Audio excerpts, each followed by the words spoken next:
अस्सलाम वालेकुम नाज़रीन, मैं हूं रमशा अकमल और आप देख रहे हैं प्रोग्राम सिटी एट 10। मेरा और आपका साथ होगा सुबह 10 बजे से लेकर 12 बजे तक। शहर भर में और मुल्क भर में हमने देखा कि इलेक्शन की जो है वो खासी गहमा गहमी रही और इलेक्शन हो गए। पहले तो ये कहा जा रहा था और ये तासुर था कि पता नहीं इलेक्शन हो भी पाएंगे नहीं हो पाएंगे, टाइम पर हो सकेंगे नहीं हो सकेंगे, लेकिन बहरहाल इस सब का सहरा जो है वो निगरान सेटअप को जाता है और इलेक्शन कमीशन को जाता है, जिन्होंने वक्त पर इंतखाबात करवाए। और एक और चीज़ ये कि हमारी जो सिक्योरिटी फोर्सेज हैं उनको भी सहरा जाता है कि पुरअमन जो है इनेकाद मुमकिन हो सका इलेक्शन कमीशन का। ये टॉक बैक बंद कर दें प्लीज़। तो क्या है कि इलेक्शन की वजह से अब एक नई हुकूमत बनकर आएगी और अभी जो पार्टी पोजीशंस हैं, जो सीट्स हैं, उनके हवाले से ज़रा जिक्र कर लेते हैं कि इस वक्त क्या सिनेरियो बनता हुआ नज़र आ रहा है। और आज हम बात भी करेंगे कि हुकूमत किस तरह से बनेगी और अब जोड़ तोड़ का सिलसिला भी शुरू होगा, मुलाकातें भी होंगी, तमाम चीज़ों के हवाले से भी मैं आपको अपडेट दूंगी। लेकिन साथ साथ जो नेशनल असम्बली की अगर बात की जाए तो इस वक्त हम देख रहे हैं जो इंडिपेंडेंट कैंडिडेट्स हैं उनका पलड़ा खासा भारी नज़र आ रहा है। 99 सीट्स के साथ सबसे पहले नंबर पर हैं, उसके बाद दूसरे नंबर पर पाकिस्तान मुस्लिम लीग नवाज़ की जो है वो 71 सीट्स हैं और पाकिस्तान पीपल्स पार्टी की, मैं कौमी असम्बली की बात कर रही हूँ, जो कि 53 सीट्स ले सकी है और MQM पाकिस्तान 17 सीटें लेकर चौथे नंबर पर आई है। उसके अलावा जो दीगर जमातें हैं उनकी 3 और 2 सीटें हैं और JUFA की अगर बात की जाए तो वो 2 सीटें लेने में नेशनल असम्बली में कामयाब हुए हैं। इसके अलावा अगर हम सिंध असम्बली और कराची की बात करें तो सिंध असम्बली में हम देख रहे हैं कि पाकिस्तान पीपल्स पार्टी की जो है वो अक्सरियत है। 84 नशस्तें जो हैं वो सिंध असम्बली में पाकिस्तान पीपल्स पार्टी जीती है। उसके अलावा दूसरे नंबर पर MQM पाकिस्तान ने 28 सीट्स अपने नाम की हैं। इंडिपेंडेंट कैंडिडेट्स जो हैं वो 14 सीटें लेने में कामयाब हुए हैं। JDA की 2 सीट्स हैं और जमात इस्लामी की भी 2 सीटें हैं, जो कि सिंध असम्बली की अगर हम बात करें। कराची में भी हमने देखा कि कराची में तो MQM ने क्लीन स्वीप कर दिया। कराची में MQM ने 15 से ज़ायद नशिस्तें जो है वो जीत ली और ख़ासा जो है वो एक अच्छा रिजल्ट MQM के लिए साबित हुआ है, क्योंकि एक ओवरऑल जो सिचुएशन थी, कहा जा रहा था कि मिला जुला सा रुझान नज़र आएगा कराची में, लेकिन MQM ने एक दफ़ा फिर और काफ़ी टाइम के बाद हमें वो MQM का जो खोया हुआ वोट बैंक था वो कराची में एक दफ़ा फिर नज़र आया है। तो हम इन तमाम चीज़ों पर भी बात करेंगे, साथ साथ जो खबरें हैं वो भी आपसे जो है वो शामिल कर लेते हैं, उनको भी अपडेट्स ज़रा देखते हैं। जमात इस्लामी कराची के जो अमीर हाफिज़ नईमुर रहमान, इन्होंने सिंध असम्बली की जो नशस्त है वो जीत ली और सिंध असम्बली के हल्का PS 129 कराची सेंट्रल के मुकम्मल 147 पोलिंग स्टेशन के नताइज जो है वो सामने आ गए। तो जो फर्स्ट नंबर है वो हाफिज़ नईमुर रहमान का है, जबकि जो दूसरा नंबर है मुत्तहदा कौमी मूवमेंट के वो मुआज़ मुकद्दम का है। पहला नंबर हाफिज़ नईमुर रहमान की अगर सीट की बात की जाए तो उन्होंने 26,926 वोट हासिल किए हैं और दूसरे नंबर पर मुआज़ मुकद्दम जो कि MQM से ताल्लुक़ रखते हैं तो 20,608, यानी डिफरेंस आपको नज़र आ रहा है तो 6,000 तकरीबन 6,000 का जो है वो डिफरेंस नज़र आ रहा है, 6,500। तो कौमी असम्बली की भी 2 सीटों से इलेक्शन लड़ा था हाफिज़ नईमुर रहमान साहब ने, लेकिन वो कामयाब नहीं हो सके इस हवाले से। उसके अलावा अहम जो हल्के अहम जो सीट्स हैं उनकी बात हम पहले करेंगे। NA 242 कराची से मुस्तफ़ा कमाल साहब जो है वो कामयाब हो गए और उन्होंने कौमी असम्बली की जो नशस्त है वो भी जीत ली। NA 242 कराची की माड़ी की जो तमाम पोलिंग स्टेशन हैं उनके गैर हतमी और गैर सरकारी नताइज आए तो तकरीबन 71,767 वोट लेकर मुस्तफ़ा कमाल साहब कामयाब हुए और दूसरे नंबर पर आज़ाद उम्मीदवार जो हैं वो खान साबिर 53,759 वोट लेकर दूसरे नंबर पर वो मौजूद हैं। तो जो इलेक्शन कमीशन है उसने कराची की कौमी असम्बली की जो 22 में से 16 नशिस्तें हैं उनके सरकारी नताइज जो है वो जारी किए, जिनमें से 11 में मुत्तहदा और 5 में जो है वो पीपल्स पार्टी ने कामयाबी हासिल की है। उसके अलावा फारूक सत्तार ने भी 5 साल के बाद कौमी असम्बली में अब लगता है एंट्री देने जा रहे हैं। NA 244 की जो है नशिस्त वो फारूक सत्तार साहब ने जीत ली है और कराची के हल्का NA 244 से ये नशिस्त जीतने में कामयाब हुए। 20,048 वोट लेकर फारूक सत्तार साहब कामयाब हुए। दूसरे नंबर पर आज़ाद उम्मीदवार आफ्ताब जहांगीर 14,073 वोट लेकर दूसरे नंबर पर रहे। यहाँ पे भी हमें तकरीबन 6,000 का ही डिफरेंस नज़र आ रहा है, वही पैटर्न हम देख रहे हैं। उसके अलावा खालिद मकबूल सिद्दीकी साहब ने भी जो है कराची के हल्का NA 248 से मैदान मार लिया है और ये जो गैर सरकारी गैर हतमी नताइज हैं उसके मुताबिक 361 पोलिंग स्टेशन के नतीजे में मुत्तहदा कौमी मूवमेंट पाकिस्तान के डॉक्टर खालिद मकबूल सिद्दीकी ने 71,536 वोट लिए। उसके अलावा आज़ाद उम्मीदवार अरसलान खालिद जो है वो 58,240 वोट लेकर दूसरे नंबर पर रहे। यहाँ हमें डिफरेंस ज़्यादा नज़र आ रहा है वोट्स का जो आज़ाद उम्मीदवार और MQM के दरमियान। तो ये भी हम यकीनन बात करेंगे कि जो वोट डिफरेंस है वो बहुत ज़्यादा कम है वैसे हम देखते थे कि बहुत बड़े बड़े मार्जिन से जो है मुत्तहिदा कौमी मूवमेंट जीतती थी, लेकिन अभी ये डिफरेंस खासा कम हो गया है। इस पर भी हम डिस्कशन आने वाले वक्त में ज़रूर करेंगे। इसके अलावा ये जो तमाम सीट्स जीती है MQM, कराची में क्लीन स्वीप किया, इतनी सीटें ले ली, उस पर हमने देखा कि MQM की जानिब से खासा जश्न किया गया।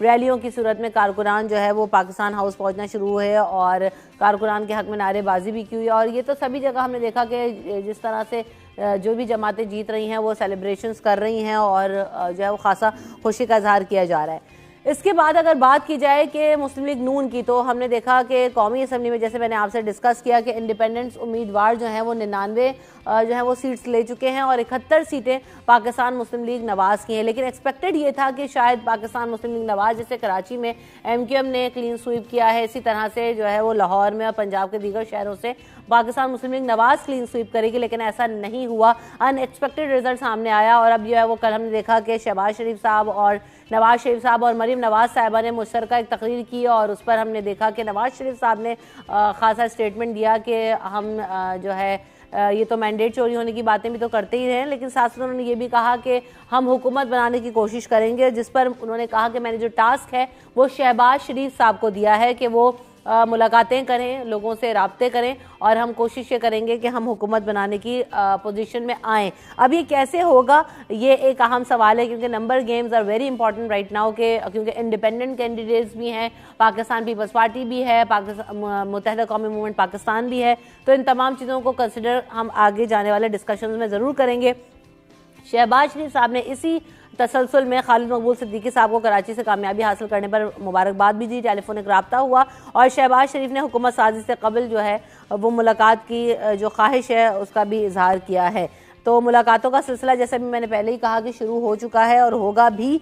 अभी भी अहम बैठक जो है वो CM पंजाब हाउस में लगी हुई है मोहसिन नकवी साहब के साथ, जो दीगर सियासी जमातें और पार्टीज़ हैं और उनके सरबराहान और दीगर लोग हैं वो इस वक्त बैठे हुए हैं और मुशावरत और मुलाकातों का सिलसिला शुरू हो चुका है।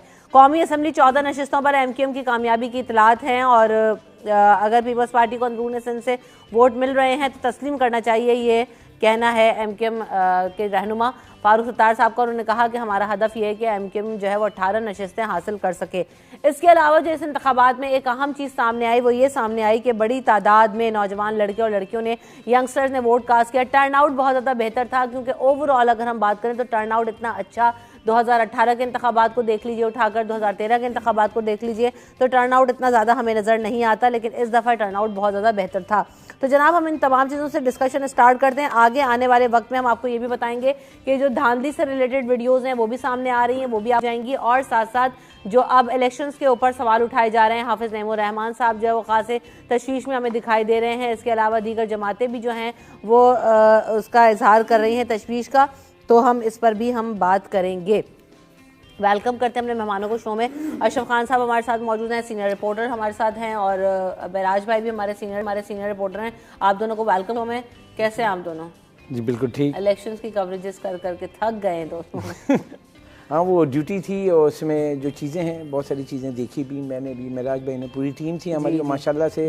सिटी 21 की सबसे बड़ी टीम जो है वो इस दफ़ा इलेक्शन में उतरी थी। 22 हल्के में जो है 3-3, 4-4 टीमें जो है एक हल्के में हमने उतार के जो हमने कवरेज की है, और बहुत सारी चीज़ें आई, जो शिकायतें भी हुई लोगों की। ये सब, और सबसे बड़ा जो हमें मसला हुआ था जब इंटरनेट बंद हुआ, मोबाइल ने काम करना छोड़ा, तो हमारी कनेक्टिविटी ऑफिस से बहुत मसला हो गया था। और उसके साथ साथ इन मसाइल के साथ साथ हमें अपडेट भी देनी थी और हमें सबसे टच में भी रहना था कि कहीं कुछ खबरें ना आ जाएं। तो वो ये जो चीज़ें अगर हम देखें, जो रिगिंग की बातें हुई बहुत सारी हुई, जो शिकायत भी कर रहे हैं सब कि वो वोट जो हैं ठप्पे लगे हुए पहले से रखे हुए थे, डालने गए, पकड़ लिया उनको। तो ये चीज़ें थोड़ी सी डिले से आई, और लेकिन बहुत सारे इलाकों से, अगर हम कराची के 7 ज़िला की बात करें तो मेजर ज़िला में ये शिकायतें बहुत थीं। अब जैसे कल जो है जमात इस्लामी हो, TLP हो, दीगर जो तमाम, और जो PTI के जो आज़ाद उम्मीदवार थे हिमायत याफ्ता, वो सब जो है प्रोटेस्ट कर रहे थे। कल भी आई थी खबर कि इलेक्शन कमीशन के दफ्तर के बाहर, हम RO के बाहर भी होंगे, आज भी हैं, उन्होंने ऐलान किया हुआ है। और जमात इस्लामी, TLP और ये सारी, अब जो सूरत हाल है इलेक्शन, सबसे पहले रिकॉर्ड देखें। एक तो 8 फरवरी को इलेक्शन, जरा कहाँ जा रहे हैं, पॉज करें, अभी मैं इधर आ रही हूँ इलेक्शन पर, लेकिन साथ साथ ये है कि जो बात अभी अशरफ भाई कह रहे हैं कि ओवरऑल कवरेज थी, इंटरनेट बंद था, इस तमाम चीज़ों में हम कहीं पर भी इलेक्शन में ये इग्नोर नहीं कर सकते, क्योंकि हम ही लोग ये डिस्कशन बहुत ज़्यादा कर रहे थे। महराज भाई, फ़हीम भाई हमारे साथ जब थे, अशरफ भाई, तो ये बात बहुत ज़्यादा हो रही थी कि खूनी इलेक्शंस हो सकते हैं, बहुत ज़्यादा क्योटिक सिचुएशन होगी, लेकिन ओवरऑल ये बहुत अच्छी बात है कि जिस तरह एक्सपेक्टेड था कि मारामारी होगी और दहशतगर्दी भी हो सकती है, तो महराज भाई यहाँ पर इसको हमें ज़रूर इस बात को सराहना होगा कि हमारी फोर्सेस ने बहुत अच्छा काम किया, जहाँ पे पुलिस हो, रेंजर्स हो, तमाम लोग ऑन बोर्ड थे, और इंटरनेट सर्विस बंद होने की वजह से भी बहुत सारे मामलात में जो है वो बेहतरी रही। आप अग्री करते हैं इस बात से महराज भाई? देखिए बिल्कुल, जब इंटरनेट सुबह बंद हुआ और मोबाइल फ़ोन्स बंद हुए तो सबसे पहले परेशानी हमें हुई, जाहिर सी बात है, हमें पोलिंग स्टेशन पे जाना भी था और काम भी करना था। लेकिन उसमें वो जो एक आपने स्लोगन सुना होगा उसका, पुलिस का, कि पुलिस का है फ़र्ज़ मदद आपकी। तो हमारे मीडिया का फ़र्ज़ था, लेकिन हमारी मदद जो की वो आवाम ने की, क्योंकि इस वक्त वाईफाई इतना नायाब था, क्योंकि मोबाइल फ़ोन के डेटा तो काम कर नहीं रहे थे। तो आवाम की मदद से हम वो चीज़ें बर वक्त और हर घंटे जो है वो पहुंचाते रहे अपने ऑफिस में आराम से, और उसके लिए आवाम के बहुत शुक्रगुजार हैं कि जिस पोलिंग स्टेशन के इलाके में हम गए वहाँ पे हम लोगों ने कुछ लोगों से रिक्वेस्ट की, तो कुछ लोगों ने अपने घरों से हमें वाईफाई फराहम किया, किसी ने अपनी दुकान से वाईफाई फराहम किया, तो बहरहाल हमारा गुजारा अच्छा हो गया। अच्छा, दूसरी बात आती है सिक्योरिटी की। जी तो सिक्योरिटी के मामला जो दावे किए गए थे एक इस वक्त जो मौजूदा सेटअप था उसके, तो वो वाकई में इस दफ़ा तो पूरे होते हुए नजर आए। पुलिस की नफरी भरपूर हर पोलिंग स्टेशन के बाहर और अंदर भी मौजूद रही, और रेंजर्स की नफरी भी मुझे नजर आई है। खवातीन पुलिस एहलकार जो है पोलिंग स्टेशंस पे, खवातीन पुलिस एहलकार भी हर जगह तैनात थी, हमने ये देखा। और साथ साथ एक चीज़ और देखी कि अक्सर जो है होता ये था कि हमने भी 3-4 इलेक्शन तो कवर किए हैं, 5-5 साल में होते हैं, जाहिर सी बात है। तो इस दफ़ा इलेक्शन में ये हुआ कि हम हमेशा से जब पोलिंग का वक्त ख़त्म होता था तो उसके बाद काउंटिंग की फुटेज बनाते थे, उसके बाद हम वहाँ से निकल जाते थे। लेकिन इस दफ़ा पता नहीं क्या बात है कि 5 बजे जब पोलिंग का टाइम था तो उससे बस 5 मिनट पहले तक सब अच्छे थे। और जैसे ही पोलिंग का वक्त ख़त्म हुआ है और काउंटिंग के मामला शुरू हुए जी बस, तो उस वक्त अचानक से जो है पुलिस वालों ने भी और सब ने रिक्वेस्ट करके, और बहुत से कुछ काबरीन थे, लोग थे, उन्होंने मुझ समेत क्या बहुत सारी जो मीडिया की टीमें थी, हमारी भी थी, दूसरे चैनल्स की भी थी, सबको बाहर निकाल दिया था। हाँ बिल्कुल, शुक्रिया अदा करते हुए और बड़े गले में हाथ डालते हुए और बहुत प्यार मोहब्बत से, ये नहीं कि बदतमीजी की उन्होंने, लेकिन ये बात ज़रा हैरान कुन थी कि बिल्कुल पोलिंग का जब वक्त ख़त्म हुआ है उस वक्त हम सबको दूर कर दिया गया पोलिंग स्टेशन से। सही, कारकुनान भी बाहर लोगों के खड़े रहे। बहरहाल चले, कारकुनान को तो अंदर जाने की इजाज़त नहीं थी, हमें तो इलेक्शन कमिशन की जानिब से एक पास मिला हुआ था, पास लेकर गए थे आप लोग तो जी। उस पास के तहत हम अंदर मौजूद हो सकते थे, लेकिन बिल्कुल एंड टाइम पे हमें वहाँ से बाहर निकाल दिया गया। बहरहाल हम ये तो नहीं कह सकते हमें क्यों निकाला, लेकिन उनका भी कोई फ़र्ज होगा, अब तो कहने का सीजन आ गया कोई मसला तो रहा होगा। लेकिन बहरहाल ओवरऑल अगर सिक्योरिटी की बात करें तो कराची पुलिस ने जो, हम अगर कराची की बात करें तो जो दावे किए थे फुल प्रूफ सिक्योरिटी के, वो काफ़ी हद तक जो है कामयाब हुए और हालात को जो है काफ़ी कंट्रोल में रखा उन्होंने। रेंजर्स की मदद उनको हासिल थी, पाक फौज की भी मदद उनको हासिल थी, तो सिक्योरिटी ओवरऑल जो है ना वो बहुत बेहतर रही है। अब तीसरा मामला जो आता है, जो धांधली के इल्ज़ामात और कुछ जगहों की फुटेजेस भी मौसूल हुई जहाँ पर कुछ बदमज़गी हुई कुछ पोलिंग स्टेशंस में, तो बहरहाल ये तो सब इलेक्शन का हिस्सा होती हैं, और इस दफ़ा तो बहुत कम वाक़यात ऐसे हुए। मैं यही कहने वाली थी कि होती हैं यकीनन, लेकिन इस दफ़ा वाकई बहुत कम वाक़यात हुए, और जिस तरह से एक्सपेक्टेड ये था कि बहुत ज़्यादा होगा वो चीज़ हमें नज़र नहीं आई। तो वाकई इलेक्शन कमीशन को भी और सिक्योरिटी फोर्सेस को भी और बाकी तमाम जो स्मूथ प्रोसेस रहा उस पर भी ये जो है वो कामयाबी हो सकता है। वो जो है ना वो अवाम भी थोड़ा सा कंट्रोल थे, क्योंकि भाई 9 मई इसके भी वाक़यात के बाद जिस तरह से क्योस है, ये कारकुनान बहुत ज़्यादा क्योस कर देते थे।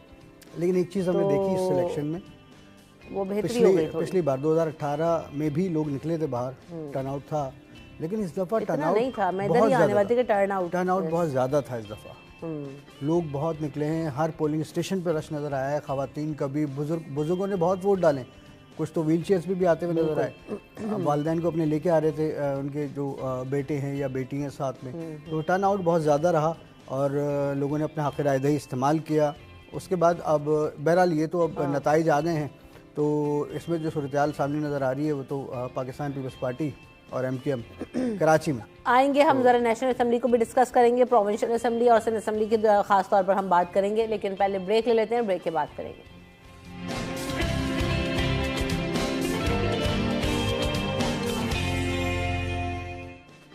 Welcome back in city at 10। तो जाने से पहले जिस तरह से हम बात करते हैं कि टर्न आउट को डिस्कस करना बहुत ज़्यादा इंपॉर्टेंट है कि जो टर्न आउट था वो बहुत अच्छा रहा और पिछले इंतखाबात में क्या सूरत हाल थी, इससे पहले क्या था, इस दफ़ा बड़ी तादाद में वोटर्स निकले जैसे महराज भाई ने भी बताया। तो अशरफ खान साहब, आप क्योंकि बार बार यहाँ पर आते हैं और कहा सबसे बड़ा हल्का मुझे दे दिया है, सेंट्रल में मौजूद इतना आपने शोर शराबा डाला हुआ था, तो जनाब ये बता सबसे बड़ा 50 लोग भी आपके साथ वहाँ पे एसोसिएटेड सीरियस। मैंने एक 7 मिनट का मतलब जो मैंने इंटरव्यू किया जो भी बोल के जाएगा ना याद रखना सब नहीं तो 7 मिनट का किया। आप यकीन करें 8 लोगों ने बात की है और वो सब आके मतलब बुजुर्ग। सबसे पहली बात जो है वो वहाँ पे जो इशूज अब वो जो वहाँ पे था तो कंप्रीहेंसिव DRO भी बनाया सबसे बड़ा। आप 18 पोलिंग बूथ थे। हाँ। 18 पोलिंग बूथ पे जाके जब लोग जा रहे थे तो उन्होंने उनको ट्रेनिंग नहीं दी हुई थी कि उनका बुक नंबर होता है, जैसे आप जाते हैं ना खानदान नंबर के बाद बुक नंबर होता है। बुक नंबर, वो बेचारे बुजुर्ग 3 फ्लोर थे, अब वो ऊपर नीचे और वो हम पे गर्म हो रहे थे कि आपको नहीं पता। मैंने कहा हम तो खुद रिपोर्टिंग करना है। तो आवाम जो है वोट डालने आई थी, वोट डालने आई थी, लेकिन कभी इस बूथ में कभी उस बूथ में, और उसकी वजह से डिले हुआ और 3-3 घंटे 2.5 घंटे खड़े रहे लाइन। अच्छा, एक और भी बड़ा मसला होता है कि लाइन में लगने के बाद ये पता चलता है आपका वोट यहाँ पर है ही नहीं। वो माशाल्लाह जो बुक और दूसरा एक और मसला मुझे भी ये भी नजर आया कि अब ये चीजें इसलिए इन डिस्कशन है कि इसको इलेक्शन कमीशन को या लोगों को जो भी देखते हैं उनको ये कंसिडर करना होगा आइंदा आने वाले इंतखाबात में कि अब इतने मॉडर्न दौर में ये तो बहुत अच्छा हुआ कि 8300 की वजह से तमाम लोगों के पास जो है वो उनका डाटा मौजूद था, तो उनको पता था कि हमें कहाँ जाना है। लेकिन मैं इस चीज़ की कमी महसूस कर रही थी क्योंकि जब मैं खुद भी सुबह सुबह में वोट डालने गई तो उस वक्त रश नहीं था। तो लेकिन एक चीज़ मुझे भी हुआ कि हम एक जगह दूसरी जगह गए, तीसरी जगह जाके पता लगा कि जी ये जगह है आपकी राइट, और देन बूथ आपको बताया गया। तो अगर ये भी हो जाता कि आप मैप वाइज दे देते या कुछ ऐसी चीज़ें एग्जैक्टली आप बता देते, क्योंकि होता है कि ज़िला कोरंगी लिखा आ रहा होगा, जी फलाना इलाका कुछ और होगा, स्कूल कुछ और होगा, तो आपको उसको ढूंढना कैटेगोरिकली बड़ा मुश्किल हो जाता है।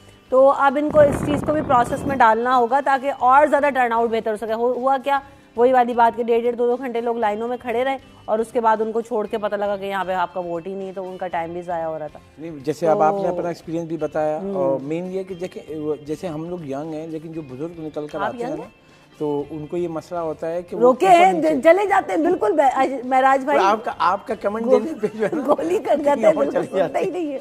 हाँ बताएं। 6 इलेक्शन आपने कवर कर लिए माशाल्लाह। वो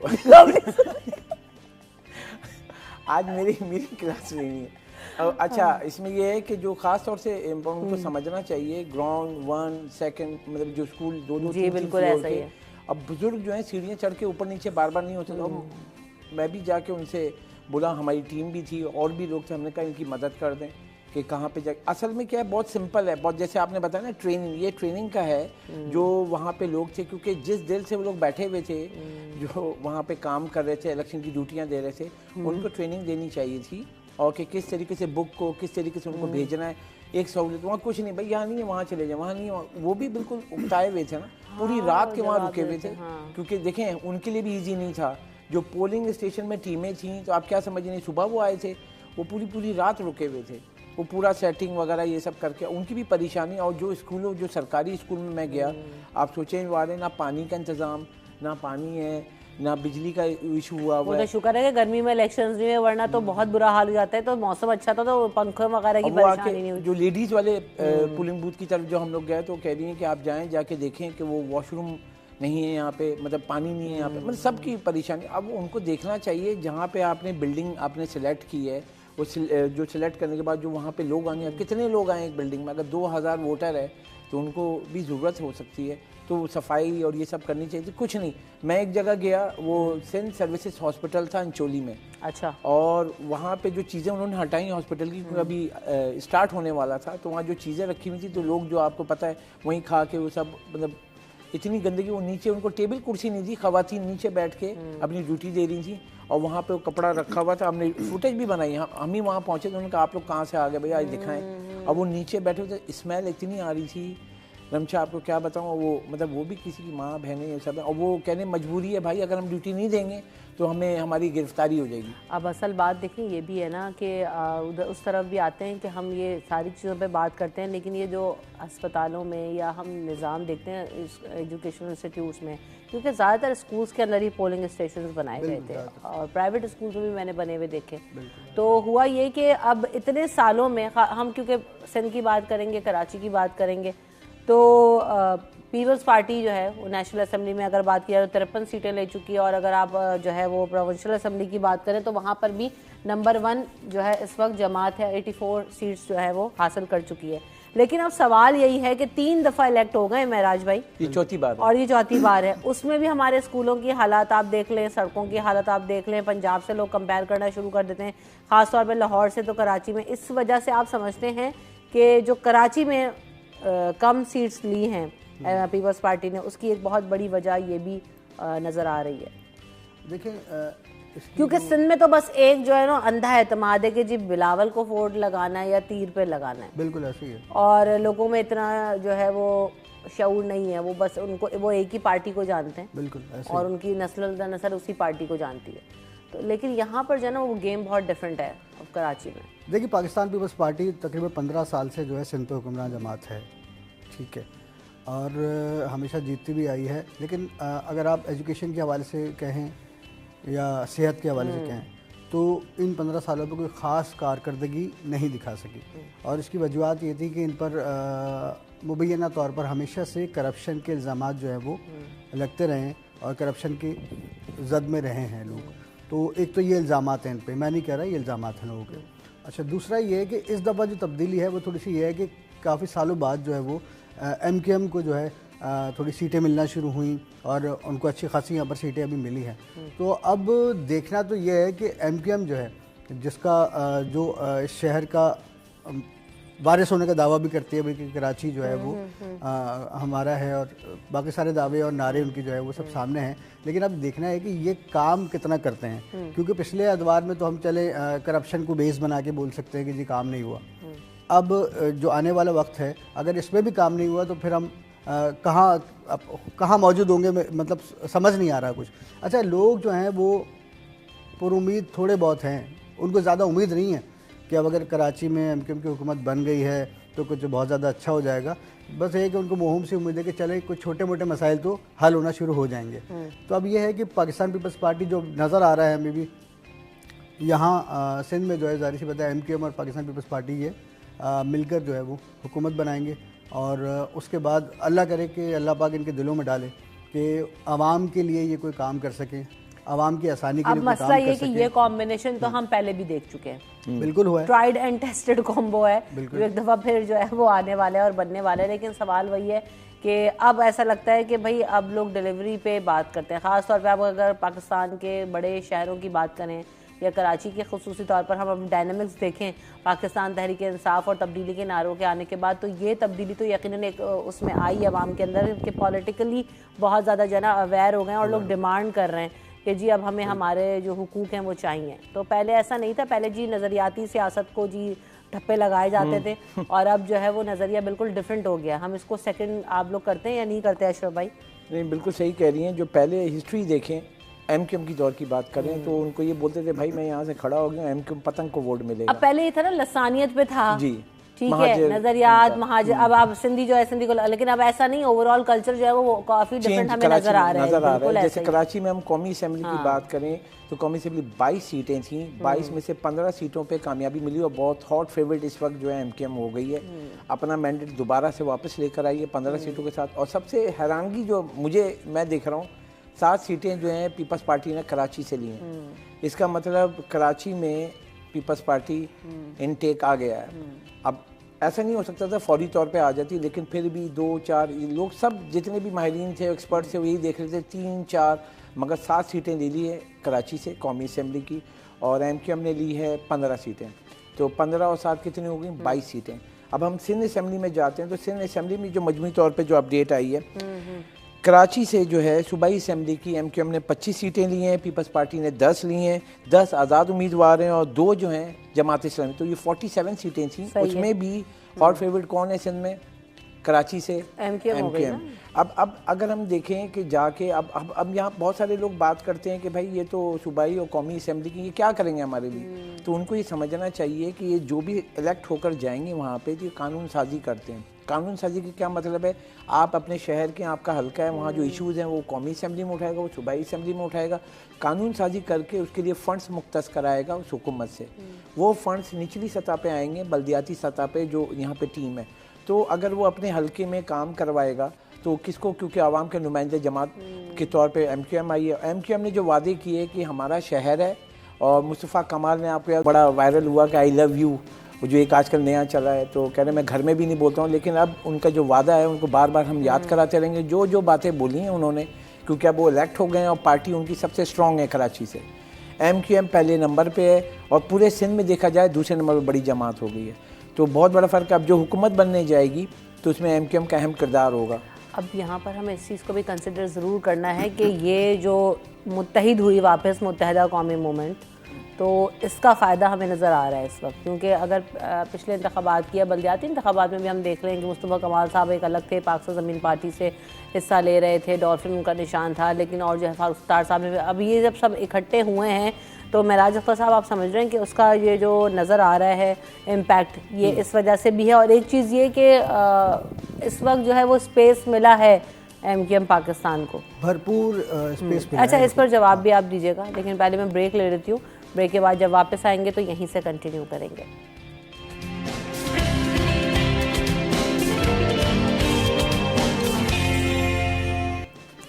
welcome back in city at 10। तो जाने से पहले हम बात कर रहे थे कि MQM पाकिस्तान यानी मुत्तहिदा कौमी मूवमेंट पाकिस्तान के जो है वो इकट्ठे होने का यानी मुत्तहिद होने का फ़ायदा MQM को मिलता हुआ नज़र आ रहा है। ये मैंडेट तो बता ही रहा है। तो ओवरऑल जो हम, क्योंकि अक्सर मैंने भी ये कई दफ़ा शोज़ में डिस्कस किया, और जब हमारे पास मुत्तहिदा कौमी मूवमेंट के जो रिप्रेजेंटेटिव्स आते रहे इलेक्शन से पहले, तो उसमें हमने यही चीज़ उनसे डिस्कस की कि जो खोया हुआ मैंडेट है, जो एतमाद बहाल करना है आपने, क्योंकि नाराज़ थे कारकुनान डिलीवरी नहीं होने पर और मसाइल हल ना होने पर, और फिर जब ये बल्दियाती इंतखाबात होते हैं उसके बाद भी कुछ ना उनके मसले हल हों तो और ज़्यादा जो है ना वो मायूसी बढ़ जाती है। तो बहरहाल इकट्ठे होने से, तमाम जो फेसेस के एक जगह हो जाने से बड़ा फ़ायदा हुआ महराज भाई। बिल्कुल, इनको फ़ायदा इसीलिए हुआ है क्योंकि पहले ये टुकड़ों में तकसीम हो गए थे मुख्तलिफ नामों से। आवाम को भी शायद समझ नहीं आ रही थी कि क्या करना है, पब्लिक को भी समझ में नहीं आ रही थी कि भाई और फिर उसके बाद बहुत सारे ऐसे बयानात थे जब मुस्तफ़ा कमाल साहब वापस आए थे जी बैरून मुल्क से। हाँ, तो वो सारी चीज़ें थी। अच्छा, वो सब चीज़ें रिकॉर्ड पर हैं, रिकॉर्डेड हैं सोशल मीडिया पर। आज भी उनको लोग लगा रहे हैं, देख रहे हैं। तो बहरहाल ये सब सूरत हाल हुई। फिर एक ताकत कह लें उसको या क्या कह लें, वो हरकत में आई और उसने बोला कि भाई सब एक जगह एक परचम के साए तले जमा हो जाए। तो फिर वो अल्हम्दुलिल्लाह एक परचम के साए तले जमा हुए। MQM पाकिस्तान के साए तले सारे एक साथ जमा हुए। सारी सी बात है, लोग तो वही पुराने थे जो इस शहर में डिलीवर भी कर चुके हैं, और इस शहर में बहुत सारी उनकी जो अच्छे काम है वो भी, जैसे मुस्तफ़ा कमाल साहब हैं, उन्होंने एक वक्त में नाज़िम की हैसियत से बहुत काम किया था, उस वक्त के भी बहुत सारे मामला हैं उनके। MQM ने भी अपने दौर में काम किया है। मुस्तफ़ा कमाल साहब जो है वो मेयर रहे हैं, तो वो top 3 mayors of the world में उनका नाम आया था। बिल्कुल टॉप, यस। आप जो बना रहे ना शक्लें, बिल्कुल ये भी ऑन रिकॉर्ड। फारूक सत्तार साहब भी मेयर रहे हैं। और दूसरी बात ये है दिखाते कि जी MQM ने जो अपना स्टार्ट लिया था ना, अगर हम थोड़ा सा माजी में चले जाएँ तो इनके जो MPs थे और MNAs थे वो हमें गलियों में सफाई करते हुए, सफाई मुहिम चलाते हुए पब्लिक के साथ नज़र आते थे, जो स्टार्ट था। अच्छा, उसके बाद बतदरीज उसमें तब्दीलियाँ आती गई। फिर एक अजीब किस्म के ठप्पे लगने शुरू हुए, फिर ऑपरेशन ख़त्म हुआ, उसके बाद फिर एक ताकत मिली इनको, फिर ऑपरेशन। तो अब ये समझ लें कि तीसरी मरतबा इनको जो है अवाम ने इन पर अपने एतमाद का इजहार किया है, और इनको इतना भारी मैंडेट मिला है कराची में। अब ये ताकतवर हो गए हैं। अब ये नहीं कह सकते कि हमारे पास इख्तियारात और अच्छा नहीं। बड़ा टफ टाइम देखा है जी, ऑफिस का बंद हो जाना, और जी अब कैंपेन्स भी अगर हम देखें तो काफ़ी लेट MQM ने भी स्टार्ट की थी, बातें हो रही थी, लेकिन वो बड़ा फिर उन्होंने जो है लेट स्टार्ट किया, अपने ऑफिस को दोबारा से रीबिल्ड किया है। बिल्कुल ऐसे ही टफ टाइम तो उन्होंने देखा, लेकिन क्या है कि सब बिखरे हुए थे, और जब एक हुए तो जाहिर सी बात है थोड़ी ताकत भी बनी, और अब जो है इनको मैंडेट भी मिल गया है। और इससे पहले भी 2 मरतबा ऐसा चुका है कि पाकिस्तान पीपल्स पार्टी से मिलकर हुकूमत बनाई गई। ये भी शायद तीसरी दफ़ा हो रहा है, ठीक है ना। तो अब अगर इनके साथ मिलकर हुकूमत बनाते हैं तो अब इनको अपनी पुरानी जो खोया हुआ जो विकत थी इनकी, जो खो गई थी, उसको दोबारा इन्होंने बहाल करना है। और उसको बहाल करने की ज़रूरी है कि आवाम को डिलीवर करें। लेकिन पैटर्न्स वही है ना, जब ये पहले भी हुकूमतें बना चुके हैं और उनके साथ रहे तो यही मसाइल थे, इख्तियारात की बातें लेकर जो है एमक्यूएम ने हमेशा अपनी फेस सेविंग की, हालांकि हुकूमत में रहे, जाते भी रहे, आते भी रहे, पीपल्स पार्टी के साथ ही कॉम्बिनेशन में रहे, अभी फिर वही होने जा रहा है और तब भी नहीं हुआ। तो हम क्या एक्सपेक्ट करें कि इस दफ़ा कुछ बेहतरी नज़र आएगी या वही वाली सियासत होगी, उन्हीं चीज़ों को रिपीटेडली किया जाएगा, या अब इनको डिलीवर करना पड़ेगा और करना भी चाहिए? अशरफ खान साहब, आप क्या समझते हैं? ये सवाल हमने खालिद मकबूल सिद्दीकी जब वोट डालने आए थे तो यही सवाल किया था कि अब अगर अब या इलेक्शन हो रहा है और यहाँ के आपको मैंडेट मिलता है तो जो पहले जो शिकायतें थी वही रहेंगी या आप फोकस करेंगे कराची के इशूज़ ये सब। तो उन्होंने साफ कहा कि 2 पॉइंट हैं हमारे, एक तो हम आइन में तरमीम कराएंगे कि जो इशूज़ हैं, जो कराची को जो उसका हक़ नहीं मिलता है और जो कराची चीखता रहा है, तो उस आइन में जैसे 18वीं तरमीम है उसके तहत जो पाकिस्तान में तमाम सूबों का उसको 18वीं तरमीम के तहत हर सूबे का अपना हक दिया गया। सही है। तो 18वीं तरमीम के तहत जो पैसे मिल रहे हैं तो उन्होंने कहा है कि हमारी ये कोशिश होगी कि अगर हमें मैंडेट मिलता है तो हम जाके कोशिश करेंगे 18वीं तरमीम के तहत जो है कराची के जो फंड्स एलोकेट कराए जाएँ, सबसे इम्पोर्टेंट चीज़। फिर दूसरी चीज़ जो कराची के जो प्रोजेक्ट्स हैं जो वफाक के तहत हैं या सूबे के हैं, उसको जल्द अज जल्द मुकम्मल करने के लिए फ़ंड्स जो हैं वो जनरेट कराए जाएँ, क्योंकि यहाँ फ़ंड्स नहीं मिलते हैं। तो आपको पता है K4 मंसूबा, वो इतना बड़ा मंसूबा है, वो 5 साल से ताख़ीर का शिकार है, रुका हुआ है। वो 55% कंप्लीट है, अगला जो 45% उसके लिए पैसे नहीं है। अब वफाक को कह रहे हैं वफाक 50% देगा, सूबा देगा, पैसे ही नहीं देने, काम कैसे होगा? उसी तरीके से सिर्फ जो है सीवरेज का है वो मंसूबा। तो इनसे जब वो सवाल हुआ तो उन्होंने कहा देखें आज इलेक्शन का दिन है और उस दिन उन्होंने ये कहा था कि हमें 16 सीटें हमें मिलेंगी, ये दावा करके गए थे इलेक्शन वाले डे, जहाँ पे सेंट्रल में आके उन्होंने वोट कास्ट किया था। 16 सीटें, 15 सीटें मिल गई हैं माशाल्लाह से। तो अब 15 सीटें मिल गई हैं। सेंट्रल में बड़ा काम हुआ है यार। तो वो तो काम हुआ है क्योंकि सबसे बड़ा 4 हैं कौमी असेंबली की और 9 सूबाई असेंबली की नशिस्त। बुरा नहीं माने आप, आपने किया है काम, हम मानते हैं इस बात को, आप बस सुनते रहा करें बातें। अब इसमें यह है कि जैसे इनको मैंडेट मिला है, अब अगर हम देखें कराची से हॉट फेवरेट पार्टी पहले पिछले 2018 में कौन सी थी? PTI, और अब जो बनी है कौन सी बनी है? MQM। सही। अब वो 14 सीटें थी PTI की तरफ, अब 15 सीटें हैं MQM के पास कौमी असेंबली की। अब ये अगर हुकूमत में जाते हैं तो इस दफ़ा इनको पूरी प्लान करना होगा। पहले जैसे कि बात पे नाराज़ होकर छोड़ भी देते थे, फिर वापस भी आ जाते थे, तो लेकिन इस दफ़ा अगर देखा जाए तो इनको फोकस करना होगा। कराची की जो वो मंसूबे जो तातुल का शिकार हैं, कराची वाले परेशानी, जैसे कि हम देखें यूनिवर्सिटी रोड वाला मंसूबा, तो उसको फास्ट ट्रैक पे आपको मतलब फास्ट ट्रैक पे लेके जाना होगा। इस वक्त कराची के अवाम वो परेशान है। जो मंसूबे हैं वो शुरू होते हैं, वो इतने तातुल का शिकार होते हैं कि बस वो चलता रहे और यहाँ पे कोई प्लानिंग नहीं है। अच्छा, अब ये भी चीज़ है कि ये वो वाली बात जो एमके में नाराज़ बहू वाला बिहेवियर है, छोड़ के जा रहे हैं और फिर मना के, नाराज़ बीवी बोला जाए तो ज़्यादा बेहतर है, निकल जाते हैं फिर वापस आ। तो बात ये कि अब सीरियसली जो है ना इन इशूज़ को, और अगर जहाँ पर आपको अपोजिशन भी करनी है या आपने फंड्स का भी आपको इशू है, दीगर इशूज़ हैं, तो भाई आप उन पॉइंटर्स को रेस करें और अपने मसले हल कराने की वहाँ पर बैठ के ही आप अपने मैंडेट को मजाक ना बनाएं, क्योंकि इस पर भी बहुत ज़्यादा जो है वो सवाल उठते थे कि जी समझ नहीं आ रहा होता, कभी हुकूमत में होते हैं, कभी नहीं होते, कभी नाराज़ हो जाते हैं, कभी फिर मान जाते हैं। तो अब मेरे ख्याल से मैंडेट अगर मिला है तो आपको रिप्रेजेंट करना होगा और जो है अपने इश्यूज़ वहीं पे बैठ के हल कराने होंगे। साथ साथ एक और चीज़ साथ में महराज भाई इसके आप ऐड कर लीजिएगा कि ओवरऑल जैसे भी अशरफ भाई ने जिक्र किया, K4 मंसूबे की बात हुई, दीगर हम देखते हैं पानी बिजली गैस के मसाइल हम बारहा डिस्कस भी कर चुके हैं, लेकिन उस पर ओवरऑल जमात इस्लामी के हमें बैनर्स भी नज़र आते थे, उनके एहतजाज भी हमें शहर में मुख्तलिफ अदवार में मुख्तलिफ हमने देखा कि टाइम ब टाइम वो करते रहे और आवाज़ उठाते रहे कोर इशूज़ के ऊपर, जिसमें हमें ना MQM नज़र आई उन मसाइल के ऊपर, PTI एक अलग ही मसले में उलझी हुई थी, तो उनके तो सारे इशूज़ सेकेंडरी हो गए, और पीपल्स पार्टी में भी हमने देखा कि वो चीज़ नज़र नहीं आई, और सिंध में तो ज़ाहिर उनकी अपनी हुकूमत। लेकिन बात यह है कि इन ऑपोजिशन में या इन चीज़ों को ट्रिगर कराना, याद कराना भी एक ज़िम्मेदारी होती है। जमात इस्लामी ने वो किया, बड़ी अच्छी एग्रेसिव कैंपेन की, बहुत बड़े बड़े जलसे किए, सब कुछ किया, लेकिन ओवरऑल फिर अगर हम वोट बैंक उठा कर देते हैं तो सिंध असम्बली में 2 सीटें और नेशनल असम्बली में जो है वो उनकी कुछ सीटें। अच्छा, ये तो बड़ी अजीब सी सूरत है। आपने नहीं, एक सीट है ना, वो हाफिज नईमुर रहमान साहब जो है वो जीते हैं एक। गुज़िश्ता अदवार में आपने देखा होगा इलेक्शन होते हैं, उसमें हमने हमेशा से देखा है कि जमात इस्लामी जो है वो वाकई इश्यूज़ पर काम करती है, इश्यूज़ को उठाती है। मतलब अगर हम ये कहें कि हमने तो एहतजाज करते ही देखा उनको हमेशा किसी न किसी इशू पर। हाँ ठीक है ना, अब उसमें इलेक्शन आ जाए और या फिर जो शहर के मसाइल हैं वो आ जाएं, तो वो तो हर चीज़ में जो है अपना एहतजाज रिकॉर्ड करवाते हैं, ऑन रिकॉर्ड कर बिल्कुल रहते हैं। लेकिन इलेक्शन के दौरान में हमेशा हमने ये देखा है कि उनको सीटें जो हैं वो बहुत कम मिलती हैं। हालांकि उनका एक जलसा इतना पावरफुल होता है, उसमें इतनी पब्लिक होती है, उनकी रैली इतनी पावरफुल होती है, लेकिन उसके बावजूद भी जो है जी जी जी इनके सूरत हाल जो है वो इलेक्ट नहीं होके आते ये लोग, इनको सीटें नहीं मिलती, सीटें कम मिलती हैं। बहरहाल अब एमक्यूएम के पास अगर मैंडेट आया तो उनको बहुत इस दफ़ा बहुत टफ है इनके लिए, और ये बहुत बड़ा चैलेंज इनको मिला है इस वक्त। क्योंकि आप देखें सोशल मीडिया का दौर है, वो पुराना दौर नहीं रहा कि भाई एक चीज़ हो गई तो पता ही नहीं चली, तो दूसरे दिन अखबार में आएगी तो तीसरे दिन इस पर एक्शन शुरू होगा, ऐसा कुछ भी नहीं है। अब सोशल मीडिया है, हर शख्स जो है वो मोबाइल फ़ोन अपने पास रखता है, वीडियो बनाने की सलाहियत रखता है और शिकायत कर सकता है बहुत ज़्यादा। जैसे आपने भी जिक्र किया कि पब्लिक बहुत ज़्यादा अवेयर है अब हर तरह के मामला से, तो अब वो जाहिर सी बात है इनके लिए बहुत बड़ा चैलेंज है। एमक्यूएम पाकिस्तान को इस वक्त मिलजुल कर कराची के लिए लड़ना होगा, कराची के लिए काम करना होगा, क्योंकि कुछ भी कह लें आप, कराची मेगा सिटी है और कराची आज भी रीढ़ की हड्डी की हैसियत रखता है इस मुल्क के लिए।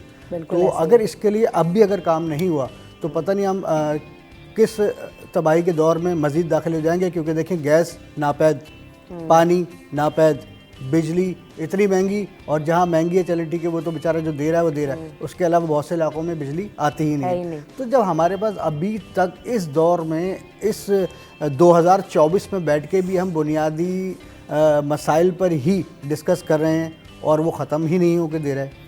छोटी सी बारिश, 1 घंटे की बारिश शहर को डुबो देती है। मतलब कोई पुरसाने हाल नहीं है। तो अब इन पर बड़ी जिम्मेदारी आयद होती है, क्योंकि अब तो जाहिर सी बातें कहते हैं जी हमारा शहर है और सही अच्छी बात है, आपको मैंडेट भी मिला है, तो अब हमें कुछ डिलीवर करें ना आवाम को, अब काम करके दिखाएं। अब इनके लिए काम करना ऐसा है कि इनको अब साबित करना होगा अपनी मौजूदगी और अपना जो मैंडेट इन्होंने आवाम ने जो इनको दिया है उसकी लाज भी इनको रखनी होगी, और अब कराची में काम करके दिखाना होगा। क्योंकि अब कराची जो है वो इन चीज़ों को मुतामिल नहीं हो सकता कि जी मेरे पास इख्तियार नहीं है, मेरे पास गटर का ढकना नहीं है और मेरे पास फ़लाँ चीज़ की कमी है, मेरे पास फ़ंड नहीं आ रहा। ये इससे आवाम को कोई सरकार नहीं है जी। और इससे नाराज़गी का इजहार इससे पहले इलेक्शन में आवाम कर भी चुके हैं। बिल्कुल। तो इसको फोकस करना होगा कि अब अगर आपको लोगों ने वोट दिया, चाहे वो कोई भी जमात हो, खाली पर्टिकुलरली हम एमक्यूएम को तो डिस्कस करें, लेकिन ओवरऑल ये फार्मूला जो है वो हर जमात के लिए अप्लाई होता है। अभी देख रहे हैं मियां नवाज शरीफ साहब भी अभी जो स्टेटमेंट्स पास करें, हम कोशिश करेंगे कि वो आपको दिखाएं भी। और अब सभी को ये करना होगा कि अगर आप डिलीवर नहीं करेंगे तो फिर आवाम भी वोट नहीं देगी। और तो हम इन चीज़ों पर मज़ीद भी बात करेंगे, और साथ साथ अब इंतखाबात में धांधली के हवाले से जो प्रोटेस्ट होने जा रहे हैं, जो खबरें आ रही हैं, कुछ वीडियोज़ भी हमारे पास, वो भी आपको दिखाएंगे आफ्टर दिस ब्रेक।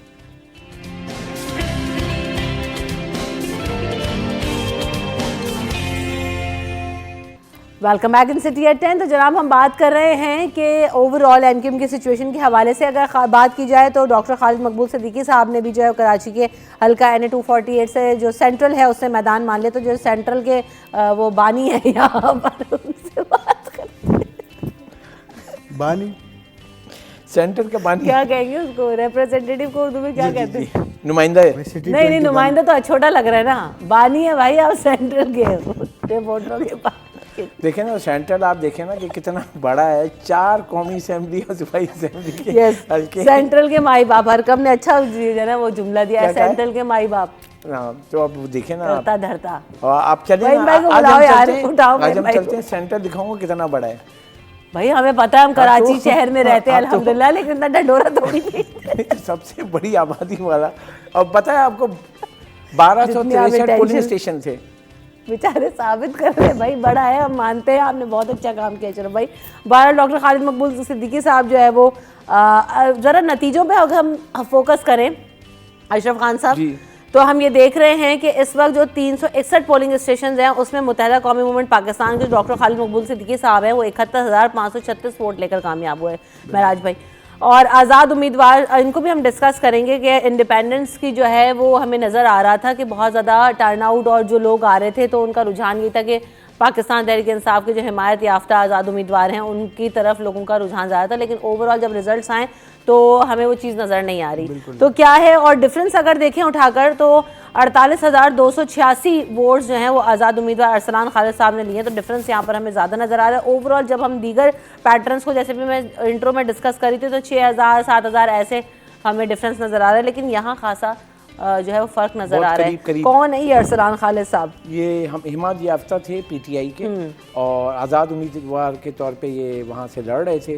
और इनका अब खालिद मकबूल सिद्दीकी साहब के सामने उनको कोई मकबूल कैंडिडेट होता तो शायद जो है ना वो बाजी ले जाता। खालिद मकबूल साहब की जो है वो मकबूलियत तो खैर जी सरबरा भी हैं और अगर देखा जाए जो सिचुएशन, तो मुख्तलिफ पार्टी को वहाँ पे आप जमात भी बहुत स्ट्रॉन्ग नज़र आ रही थी जो उनका कैंपेन था। फिर मैं भी वहाँ पे देख रहा था टीएलपी का जो क्रेन थी, तो कुछ लोगों ने आके पूछा वो उसका कौन सा है, तो हमने कहा टीएलपी, तो उसका क्रेन था।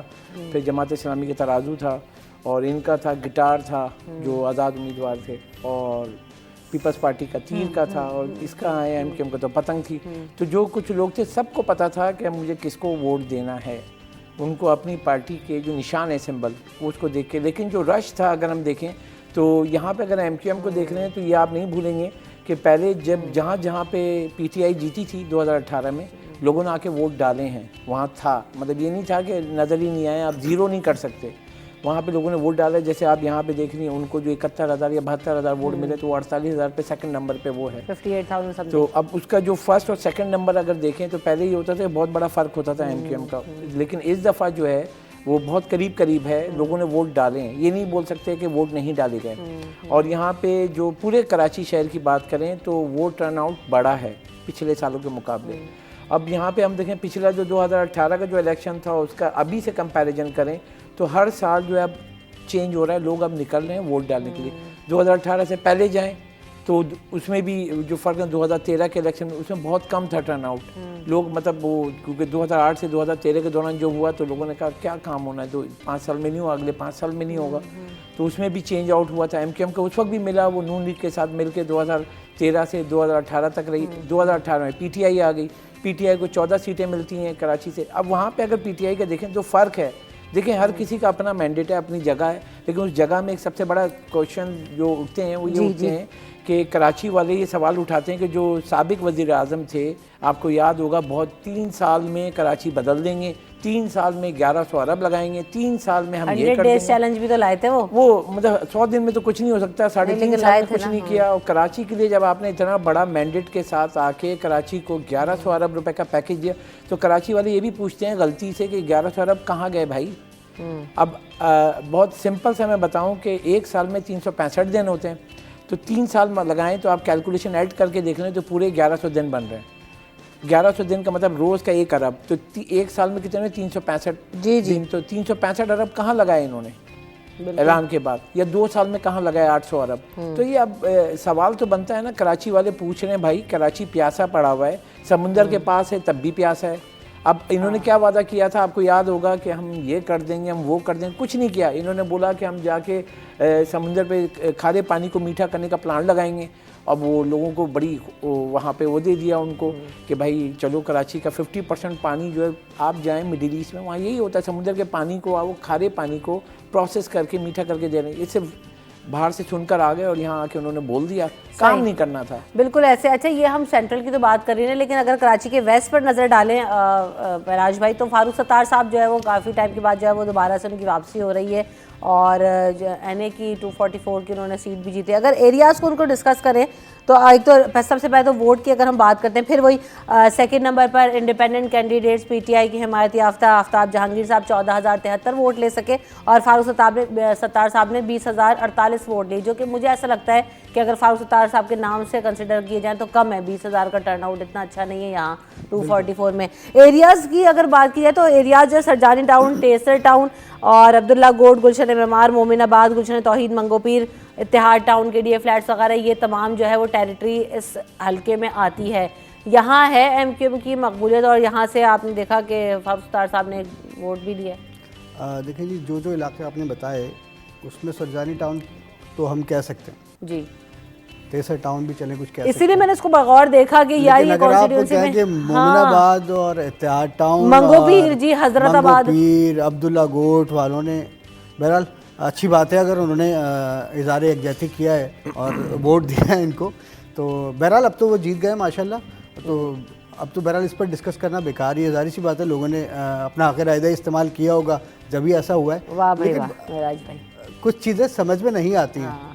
तो वाकई मुझे भी समझ में नहीं आ रही है, शायद आपको मैं भी समझ नहीं आ रही है। बड़ा फोकसली देख रही थी चीज़ों को। कुछ रिजल्ट्स ऐसे हैं कि जिनको हम मशकूक अगर कहेंगे तो भी झगड़ा है।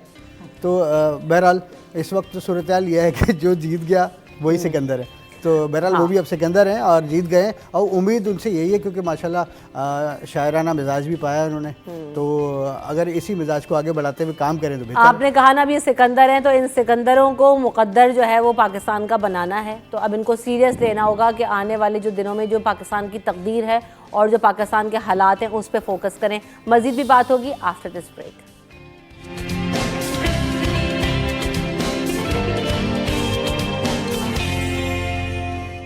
Welcome back in city at 10। तो जनाब अपडेट्स अभी ये भी हैं कि हम बात कर रहे थे जैसे कि मैंडेट के हवाले से हमने बात की और बहुत सारे लोगों ने इस मैंडेट के ऊपर तहफ़्फ़ुज़ात का भी इजहार किया है, जिसमें TLP और जमात इस्लामी सर फहरिस्त हैं क्योंकि वो कराची से सीट्स जीतने में कामयाब नहीं हुए। तो मेराज अख्तर साहब, इस वक्त हम ये भी देख रहे हैं शहर में आज दोनों जमातों ने प्रोटेस्ट करने का कहा हुआ है और जो TLP के कारकुनान हैं वो इस वक्त निकलना भी शुरू हो गए हैं। टिकट्स हमारे पास आ रहे हैं, अपडेट्स इस हवाले से आ रही हैं। जमात इस्लामी ने भी कहा है कि दोपहर में वो प्रोटेस्ट करेंगे, तो इस हवाले से जो है ना वो खासी अपडेट्स आ रही हैं, वो भी लोगों को बताते हैं कि इस वक्त शहर में क्या हो रहा है। और ये जो जमातें हैं इस वक्त तहरीक जो लब्बैक है वो इस वक्त उनके कारकुनान जमा होना शुरू हो गए। दोपहर 1 बजे का उन्होंने वक्त दिया है। जुमाइश चौरंगी से इलेक्शन कमीशन ऑफिस तक एहतजाजी रैली निकाली जाएगी और इलेक्शन कमीशन ऑफिस के बाहर जमात इस्लामी के कारकुनान ने भी 1 से 2 बजे तक का ही वक्त दिया है कि वो भी प्रोटेस्ट आज करेंगे। तो अब ये एहतजाजी सियासत का भी आगाज़ हो चुका है आज से ही। बिल्कुल जी, 3 जमातें हैं जो कि आज के दिन एहतजाज करेगी इलेक्शन कमीशन के बाहर। उसमें सबसे पहले तो तहरीक लब्बैक पाकिस्तान है, जिनके कारकुनान वाकई अब जमा होना शुरू हो गए नुमाइश पे और ये अमीजना रोड से होते हुए सदर में इलेक्शन कमीशन के जो ऑफिस है वहाँ पहुँचेंगे। उसके बाद जी जनाब 3 बजे का ऐलान किया हुआ है जमात इस्लामी की जानिब से कि वो भी इलेक्शन कमीशन के बाहर उनके भी तरफ से ये इल्ज़ामात लगाए गए कि बहुत ज़्यादा धांधली हुई है और उस पर वो अपना जो तहफ़्फ़ुज़ात का इज़हार किया उन्होंने। और तीसरी जमात है पाकिस्तान तहरीक इंसाफ, उसके कारकुनान भी आज 3 बजे ही दोपहर को इलेक्शन कमीशन ऑफिस के बाहर पहुंचेंगे। तो ये तीनों जमातें एहतजाज करेंगी। तो पुलिस ने भी उस हवाले से अपना इंतजाम किए हुए हैं कि बदअमनी ना हो जाए, इलेक्शन कमीशन के दफ्तर में घुसने की कोशिश ना करें। तो उसके लिए इजाफी नफरी और भारी नफरी वहाँ पे तैनात है और जो अतराफ़ का जो एरिया है वहाँ पर भी पुलिस और रेंजर्स की नफरी तैनात है ताकि जो मुश्तइल लोग हों अगर वो ज़्यादा मुश्तइल हो जाएँ तो कोई हंगामा रहेगी, सूरत हाल पैदा ना हो जाए। तो उसके लिए भी एहतियाती तदबीर जारी हैं। लेकिन बात वही है कि एहतजाजी मामला शुरू हो गए हैं क्योंकि बहुत सारी जमातों को ये एतराज़ है कि ये जो रिज़ल्ट आया है और ये जो रिज़ल्ट ताख़ीर से आया है इतनी, तो उस पर उन सब के तहफ़्फ़ुज़ात हैं। क्योंकि हर जमात का ये कहना है कि जी जो भी एहतजाज कर रही हैं कि मैंडेट उनके पास था, वोट्स उनको पड़े हैं पोलिंग बूथ्स में, लेकिन बाद में रैगिंग हुई है, धांधली हुई है और उसमें कुछ लोग मुलव्वस हैं। वो उनके अपने इल्ज़ामात हैं जो कि वो लगा रहे हैं और जब उनके इल्ज़ामात नहीं सुने गए तो ज़ाहिर सी बात तो उनके पास एक ही रास्ता रह जाता है कि वो एहतजाज करके अपना एहतजाज अपना पुरअमन तौर पर रिकॉर्ड करवाएँ। तो तीनों जमातें आज जो है वो इलेक्शन कमीशन के बाहर जमा होंगी।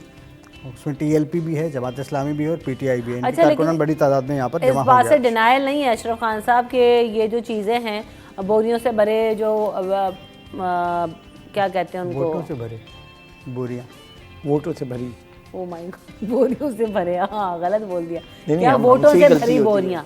हमसे ही गलती होती है सब। नहीं मैंने तो नहीं कहा।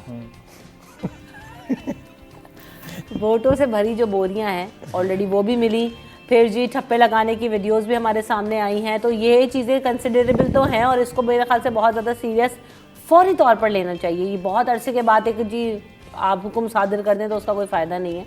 तो जहाँ पर ये हुआ है उन हलकों में भी जो है वो देखना चाहिए कि किस तरह से जो है उसको स्क्रूट कर सकते हैं। तो जाहिर सी बात है इलेक्शन कमीशन या अदालतें इन चीज़ों को बेहतर तरीके से जानती होंगी। लेकिन आपकी क्या राय है इस पर कि ये वाकई हर दफ़ा का है और ये इशूज़ जो हैं वो यकीनन रिजल्ट्स पर नज़रअंदाज होते हैं? जी बिल्कुल दुरुस्त कह रही हैं कि एक तो आप देखें कि मैंडेट होता है किसी का भी और जाके वोट डाल रहा है और जो वोट नहीं डाले तो वो वहाँ पे आपको बुक्स गायब हुई। फिर ये भी आया कि जो बैलेट बॉक्सेस थे वो ठप्पे लगी हुई बुक्स भी आई अंदर, वो आई हैं। और उसके बाद हमारे भी तो मैं आपको बताऊं कि हमारे ड्राइवर को कोई राहगीर ने वो दिया उसका, तो मैंने कहा वो कहाँ है, कह रहा मैं घर पे छोड़ कर आ गया। कल रात को उसने बताया कि वो आके देखे गया, उस पर ठप्पा भी लगा हुआ था, इलेक्शन कमीशन के पीछे मोहर भी थी और वो उस पर ठप्पा लगा हुआ था और एक पार्टी का लगा हुआ था। अच्छा। अब इस तरीके की तो बोरियां आएंगी तो वो आके सिंपल क्या है कि वो डाल देते हैं। कैसे डालते हैं, जब क्लोजिंग होती है, अब आपको जैसे मेराज भाई ने बताया पूरे कराची में जो पोलिंग स्टेशन थे तो उसमें हमें जो इलेक्शन कमीशन ऑफ पाकिस्तान ने इजाज़त दी हुई थी कि हम पूरा जो उसके दौरान लोगों को कोई मसला हो उसकी शिकायत भी आप करें, अगर किसी को परेशानी हो रही है या वो उसके बाद वोट काउंटिंग भी हम दिखा सकते हैं, लेकिन हमें बाहर निकाल दिया गया। और कोशिश भी की हमने तो हमें बाकायदा आके बोला कि भाई इजाज़त नहीं है, आप बाहर जाएँ। तो अब जब अगर मीडिया को आप उसको एज अ ऑब्जर्वर थे ना हम लोग तो वहाँ पे कि क्या हो रहा है, ये ठीक है या नहीं, हम एज अ ऑब्जर्वर थे। ऑब्जर्वर टीम भी होती है, आपको पता है इलेक्शन में गैर मुल्की जो अखबार वाले होते हैं तो उनको भी जो है वो ऑब्जर्वर के तौर पे दिया जाता है पासेस के, वो आके देखें क्योंकि इंटरनेशनल रिपोर्टिंग करनी होती है और वो आपको एज पूरा एक प्लान बना के देते हैं और देखते हैं कि हाँ भाई यहाँ रिगिंग हुई या नहीं हुई। उनके पास भी गया है, वो लोग भी थे हमारे पास। अब वो इंटरनेशनल एक ऑब्जर्वर इंटरनेशनल उसका मीडिया का था उसने आके वो अंदर आके जा रहे हैं, उसको रोक रहे थे। वो तो भाई क्योंकि वो उसका तो जैसे हमारा था जनरल इलेक्शन का जो ग्रीन का था उनका रेड था, क्योंकि वो इंटरनेशनल उनका रेड बनाया हुआ था। उसने जाके बताया, अब उसको ऑब्जर्वर समझ में नहीं, उसको जाके बताया भाई कि इंटरनेशनल मीडिया का है, ये वो जाने नहीं दे रही पुलिस वाले। फिर वो दूसरी सिक्योरिटी फोर्स भी थी। अब मसला ये है कि वो इनको तो दे दिया पास, अब उनको कौन समझाए। देखें ऑब्जर्वर क्या होता है कि कोई चीज़ें हो रही हैं या वोट काउंटिंग की जब स्टार्ट होता है मरहला तो डिब्बा खुला कैसे होता है, सील लगी हुई नहीं लगी हुई, तो हमारा काम है जो हमने सीखा है इतने वक्त में। तो वहाँ पे अगर आप जाके देखें वो बार बार सील को आके वो हमने जाके वो पूछा, मैंने भी वो सील को क्यों कर रही है, क्या मतलब ये खुला हुआ। मैंने कहा देखें ये मेरा मैंडेट नहीं है, आप हैं प्रेजाइडिंग ऑफिसर हैं। वो बार बार जाके उसको मतलब ये तो सील हुआ होता है ना, आपने देखा होगा, आपने भी किया है कवर। जब इलेक्शन शुरू होने से पहले सबके सामने जो पोलिंग एजेंट होते हैं वो बॉक्स रखते हैं, फिर उनको देखते हैं भाई ये देखें, चारों तरफ से दिखाने बाद रखते हैं, फिर चारों तरफ से सील लगाते हैं, जो एक प्लास्टिक का होता है सील करके लॉक कर देते हैं। वो लॉक कब टूटता है, जब पूरा वोटिंग का अमल पूरा हो जाता है। इस बीच में खोल के कोई वोट ना डाले, ऊपर ये होता है कि इज्जत के लिए डालते हैं, कैमरे लगे हुए होते हैं। अब आप सवाल ये बनता है, ये रिगिंग की जो बात हुई है तो आपको हैरानगी होगी कि जब पूरे टाइम जो है सब कुछ चल रहा था, उन्होंने बैकअप यूपीएस लगा के वहाँ पे किया। मैंने कहा ये क्यों बंद है, बिजली लाइट आ रही थी लेकिन वो जो मॉनिटरिंग का था सीसीटीवी लगा हुआ था, आपको पता नहीं सब कुछ, वो सब बंद कर दिया गया था। मैंने जैसे ही उसको बोला कि ना भाई ये क्यों बंद है, कह रहे यूपीएस काम नहीं कर। देखिए टेक्निकल चीज़ों पे उनसे आप नहीं लड़ सकते हैं। उन्होंने कहा भाई ये चल रहा था, इससे भी अलग से लगाया हुआ था सीसीटीवी, क्योंकि सीसीटीवी के साथ यूपीएस के बाद कंप्यूटर में वो रिकॉर्ड हो रहा है। अब जब वही बंद हो जाएगा तो रिकॉर्ड कहाँ से होगा। 6 बज गए थे, 6 बजे तक लोग थे, सब कुछ चल रहा था, ठीक है। 6 बजे के बाद जैसे ही लोग गए 2-3 मिनट और हमें भी उन्होंने कहा कि चलें।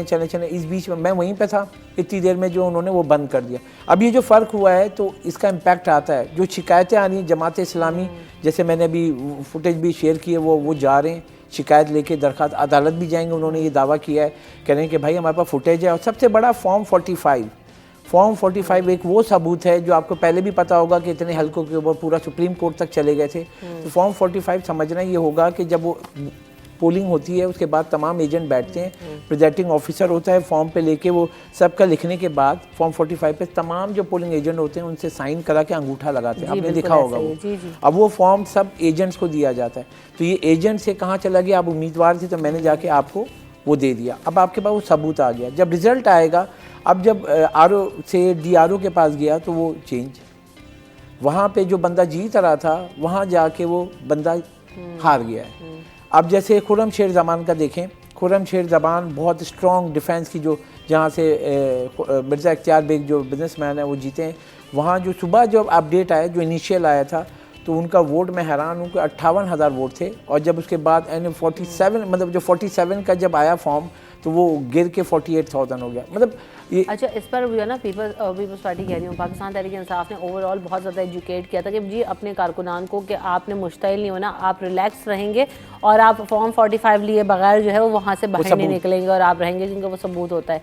तो ये चीज़ें अब जो आवाम को सिखा दी, लेकिन उसके बावजूद जो ये चीज़ें हमारी यहाँ जो है देखें ना, बहुत बड़ा सवाल ये है कि जमात इस्लामी इतने धक्के फॉर्म के लेके बैठी हुई है, टीएलपी लेके बैठी हुई। अब जो हम लोग थे, अब तो जो इलेक्शन के जो बिल्डिंग थी उसके बाहर इन लोग तमाम पार्टियों के जो ना वो लगे हुए होते हैं टेंट, और वो कैंप में जो हमने देखा तो बहुत ज़्यादा, मैं ये नहीं बोल रहा कि मैं किसी पार्टी के, मैंने टीएलपी पे भी देखा, रश था बहुत, मैंने भी देखा ये। अब मैं जा रहा हूँ वहाँ से जाके टीएलपी से मैं वो बना रहा हूँ, तो वो देखें वो टर्न आउट क्या नज़र आता है। जब मैं टीएलपी पे जा रहा हूँ तो कोई तो मेरे दिमाग में होगा टीएलपी से फॉर्म बना रहा हूँ वो कि कहाँ पे मेरा टिकट है, तो जा रहा हूँ, तो किसी न किसी की वजह से मैं गया हूँ और मैं एमक्यूएम पे चला जाता, पीपल्स पार्टी पे चला जाता है।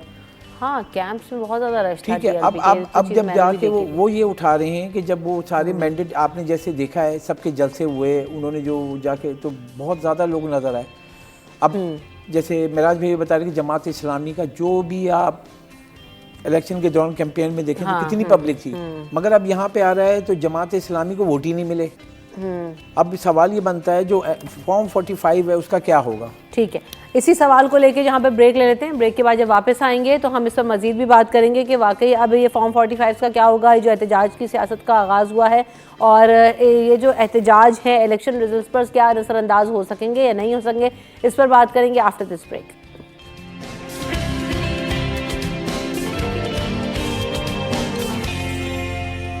Welcome back in city at 10। तो जनाब, जाने से पहले जिस तरह से हम डिस्कस कर रहे थे, अभी सबसे अहम अपडेट जो है वो ये है कि इस वक्त टीएलपी के कारकुनान निकल रहे हैं, जमात इस्लामी के कारकुनान निकल रहे हैं और जो है एहतजाज किया जाएगा, इलेक्शन कमीशन के बाहर रैलीज निकाली जा रही हैं। ओवरऑल सिचुएशन पर भी हम बात करेंगे, इस वक्त क्या सिनेरियो है, लेकिन साथ साथ जो है वो फ़हीम सिद्दीकी साहब ने भी हमें ज्वाइन कर लिया। वेलकम करते हैं शो में। फ़हीम भाई, थक गए होंगे, बहुत ज़्यादा काम था, यकीनन वर्कलोड था, कैसा रहा ओवरऑल और आपका क्या तज्जिया है? जो इलेक्शंस के रिजल्ट्स आए यकीनन आपने भी देखे ही होंगे, हम भी बहुत देर से इस पर बात करें, but what do you want to add in this overall? देखिए, थकन तो हुई, लेकिन थकन में इजाफा जो है ना वो रिजल्ट देख के हो गया और जाहिर है जब आप फील्ड रिपोर्टिंग कर रहे होते हैं और जाहिर है जब चीज़ों से जुड़े हुए होते हैं तो आपकी नज़र होती है कि यार आखिर रिजल्ट्स का ट्रेंड क्या होगा। और इब्तिदा में जाहिर है हमारे सारे रिपोर्टर और शायद मेरे ख्याल सबसे बड़ी टीम जो है कराची में वो सिटी 21 की थी, जो पूरे शहर में फैली हुई थी। बावजूद इसके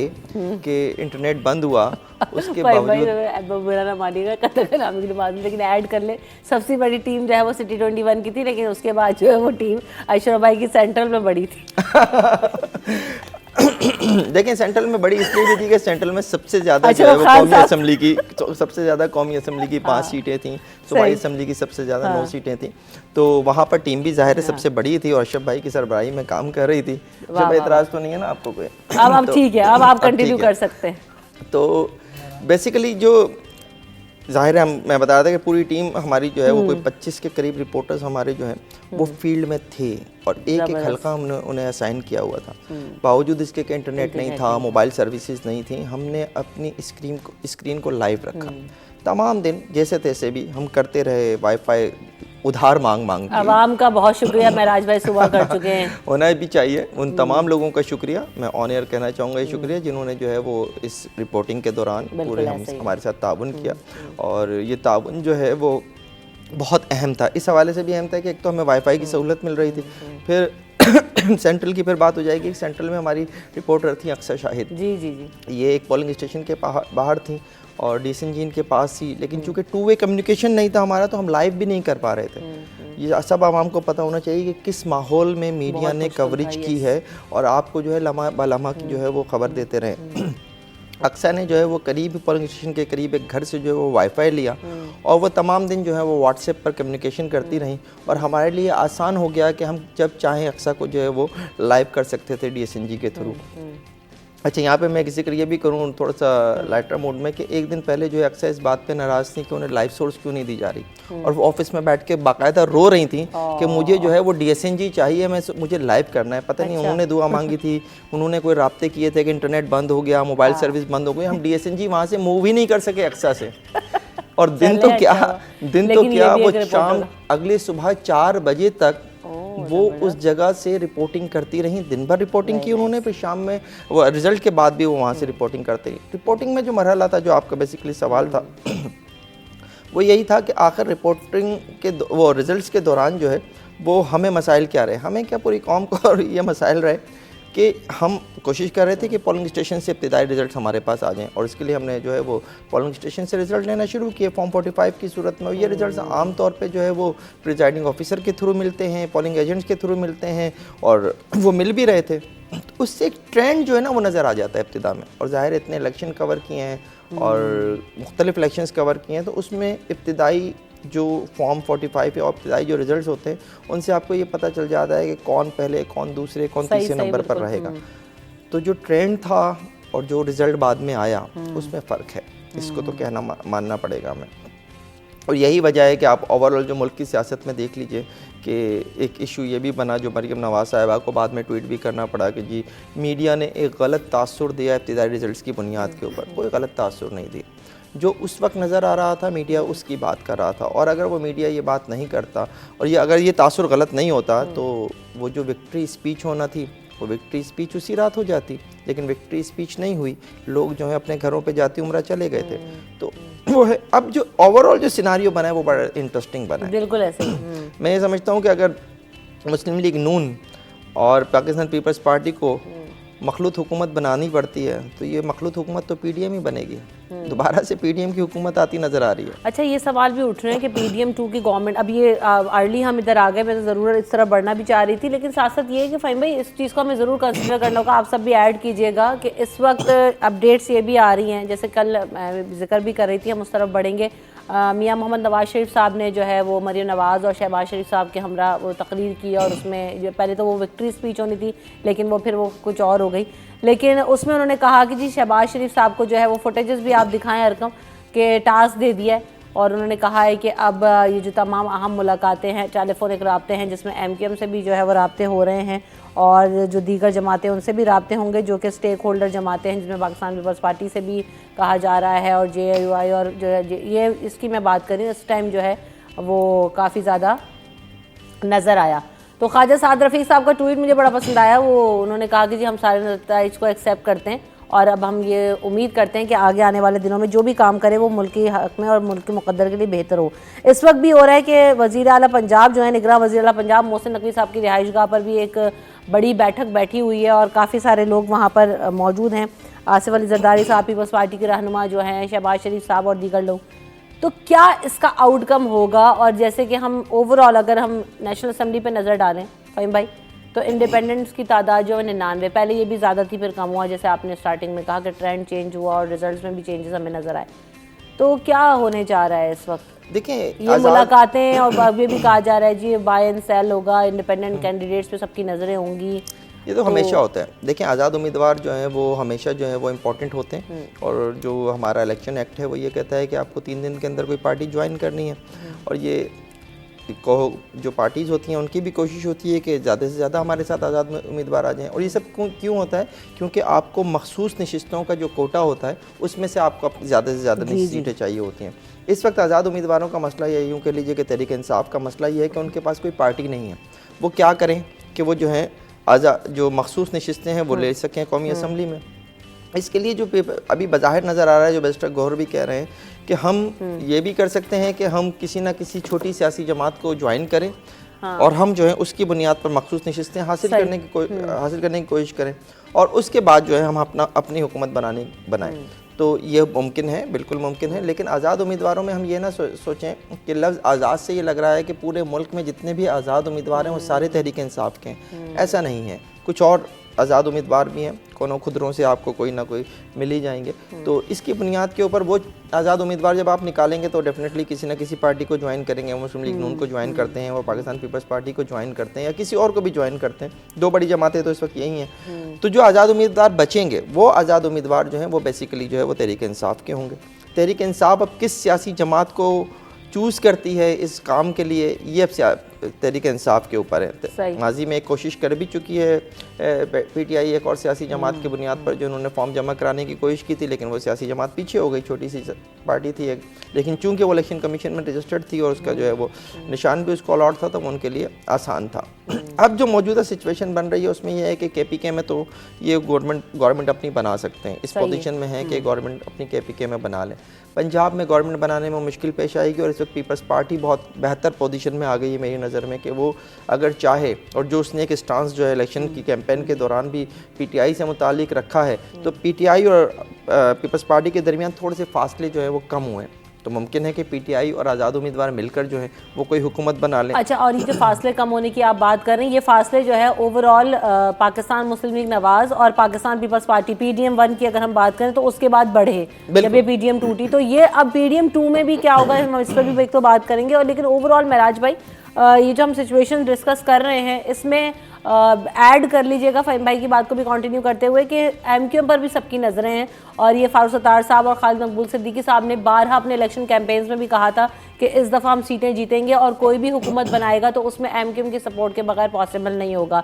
इस वक्त अहम बैठक भी हुई, अमीनुल हक साहब का भी रब्ता हुआ, MQM के जो रहनुमा हैं, सीनियर पॉलिटिकल लीडरशिप है, उससे भी बातें हो रही हैं। तो लगता यही है कि MQM जो है वो किस तरफ जाती हुई आपको नज़र आती है? क्या नवाज़, क्योंकि पहले भी मुलाकातें हुई हैं उनकी इलेक्शन से पहले, और अभी टेलीफोन एक रब्ता भी हुआ है शहबाज शरीफ साहब का खालिद मकबूल सिद्दीकी साहब से। देखिए, इलेक्शन से पहले ही जो है इनकी मुलाकातें हुई थी पाकिस्तान मुस्लिम लीग नून से, शहबाज शरीफ साहब से भी, नवाज शरीफ साहब से भी, और खालिद मकबूल सिद्दीकी साहब ने मुलाकात की और उस वक्त उनको यकीन दिलाया था कि वो उनके साथ हैं। अब इलेक्शन में भी हमने देखा कि वो साथ ही थे, और अब जब कि कामयाब हो गए हैं, क्योंकि अब इनको तो बड़े चैलेंजेस का सामना है। कराची में बहुत अरसे बाद इनको मैंडेट मिला है, वरना इससे पहले इनके पास मैंडेट नहीं था। पूरी जो MQM थी, MQM पाकिस्तान जो जिसको हम कह रहे हैं, ये मुख्तलिफ़ टुकड़ों में बटी हुई थी। अब जब कुछ ताकतों की जानिब से इनको सपोर्ट किया गया, यकजा किया गया, एक जगह पर जो है मुत्तहिद किया गया, उसके बाद अब इनको मैंडेट मिला है, तो अब इनके लिए एक तो सबसे बड़ा चैलेंज ये है कि कराची के लिए ये क्या काम करते हैं। दूसरी बात यह है कि इनसे रब्ता हुआ है, बिल्कुल ये खबरें भी सामने आई हैं, नवाज़ शरीफ ने टास्क दिया शहबाज शरीफ साहब को कि वो MQM से और जो दीगर इत्तेहादी हैं उनके, पाकिस्तान पीपल्स पार्टी वालों से, उनसे रब्ते करें और उनको बुलाएं अपनी तरफ। तो अब उनसे रब्ता हुआ है, लेकिन यह है कि इतवार को बेबी इनका जश्न का प्रोग्राम है, इसका MQM पाकिस्तान का जिना ग्राउंड में, जो कि बरसों बाद जो है वो जगह फिर से हमें रोशन नज़र आएगी, क्योंकि इससे पहले वहाँ बिल्कुल सन्नाटे छाए हुए थे और एक बहुत बड़ा अरसा उन्होंने एक ऑपरेशन की जद में गुजारा। तो उसके बाद यहाँ जश्न होगा, जश्न के बाद जो है खालिद मकबूल सिद्दीकी साहब जो है वो मुलाकात के लिए वहाँ जाएंगे। और अभी जो मौजूदा जो सिनेरियो है इसमें साफ नज़र आ रहा है कि जब तक 2-3 पार्टियाँ ये जो हैं ये आपस में नहीं मिलेंगी तो हुकूमत का बनना जो है बड़ा मुश्किल है। अब इंडिपेंडेंट जो हैं, आज़ाद उम्मीदवार जो हैं, वो आज़ाद जो इलेक्ट हुए हैं लोग, वो जो कामयाब लोग हैं उनमें से कितने इनको सपोर्ट करते हैं, तो उस पर भी जाहिर सी बात है अभी कुछ कहना तो कब्ल वक्त होगा, लेकिन नज़र तो साफ यही आ रहा है। अब यहाँ कैटेगोरिकली जो है ना वो समझ आ जाएगा कि जो नज़रियाती सियासत पे बात होती है इंडिपेंडेंट कैंडिडेट्स में भी, क्योंकि अब ये जब जोड़ तोड़ शुरू होता है तो फिर यकीनन ज़ाती मफादात को जो है वो आपको पीछे छोड़ना होगा और देखना होगा कि जो है ना क्या आप कंट्रीब्यूट कर सकते हैं, क्योंकि अभी इस वक्त इंडिपेंडेंट कैंडिडेट्स पे बहुत ज़्यादा नजरें हैं, क्योंकि तादाद में भी ज़्यादा। नेशनल असम्बली को डिस्कस करते हुए सिंध असम्बली पे तो हमने अभी बात की भी है, लेकिन मैं फ़हीम भाई से ज़रूर से बात करूँगी। लेकिन अशरफ खान साहब, आप क्या ऐड करेंगे इसमें, क्योंकि यकीनन अभी हमें नज़र भी आ रहा है और नज़र भी आने के साथ साथ ब्रेक भी आ रहा है, तो ब्रेक ले लेते हैं, ब्रेक के बाद हाजिर होंगे।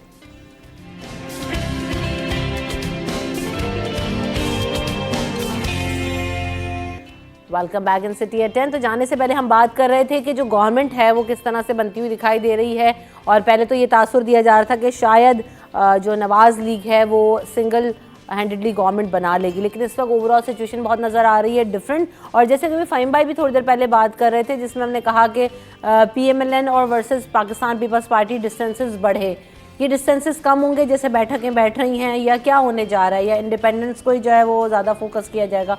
आपकी नज़र में आपकी राय क्या कहती है शबाई? मतलब ये बहुत बड़ा सवाल है, क्योंकि इस वक्त देखा जाए, इससे पहले जब ये जीत सामने आ रही थी, साबिक सदर आसिफ अली जरदारी इस्लामाबाद मूव हो गए थे, इस वक्त लाहौर में, और कल से ही ये बातें हो रही कि जो अब हुकूमत कैसे बनाएंगे, क्योंकि मैंडेट अगर देखा जाए तो किसी एक पार्टी को नहीं मिला है। अब वो वही जो PDM अब 2 नई वाली जो बनेगी, उसमें सब पार्टियों को मिला के आपको चाहिए 178 सीटें, जिसमें आप हुकूमत जो है, जिसमें आप खुसूसी सीटें जो ख़वातीन की होती हैं 25 सीटें, वो भी अगर आप मिला लें तो ये जाएंगे, तो इनको फिर जो आज़ाद उम्मीदवार हैं तो उनको ऊपर होगा कि वो इनके पास कितने आते हैं। अब 25 आते हैं, 30 आते हैं तो उनकी अपनी शराइत होंगी, मतलब शराइत के बगैर तो वो आएंगे भी नहीं। अब वो सब जो आज़ाद उम्मीदवार जीते हैं, आवाम ने जो मैंडेट दिया है, जो मुख्तलिफ, क्योंकि सारे PTI के नहीं है, फ़हीम भाई ने भी वाज़ेह किया है कि सारे PTI के नहीं है, हिमायत याफ्ता कुछ आज़ाद उम्मीदवार भी हैं जो वो जब जीतते हैं तो यकीनन किसी पार्टी को ज्वाइन करते हैं। अगर 20-25 लोग ज्वाइन करते हैं तो फिर जाके ये पार्टी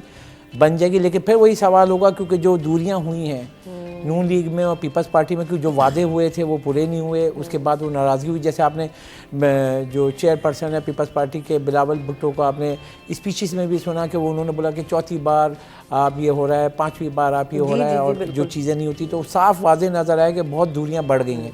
अब साबिक सदर आसिफ अली जरदारी तो लाहौर में बैठे हुए, अब ये दूरियाँ कैसे कम करेंगे, ये सारे जो इश्यूज है, बहुत बड़े सवालात हैं। उसके बाद अभी MQM जो है अभी जश्न मनाएगी, उसके बाद ये जाएंगे अपनी शराइत लेके।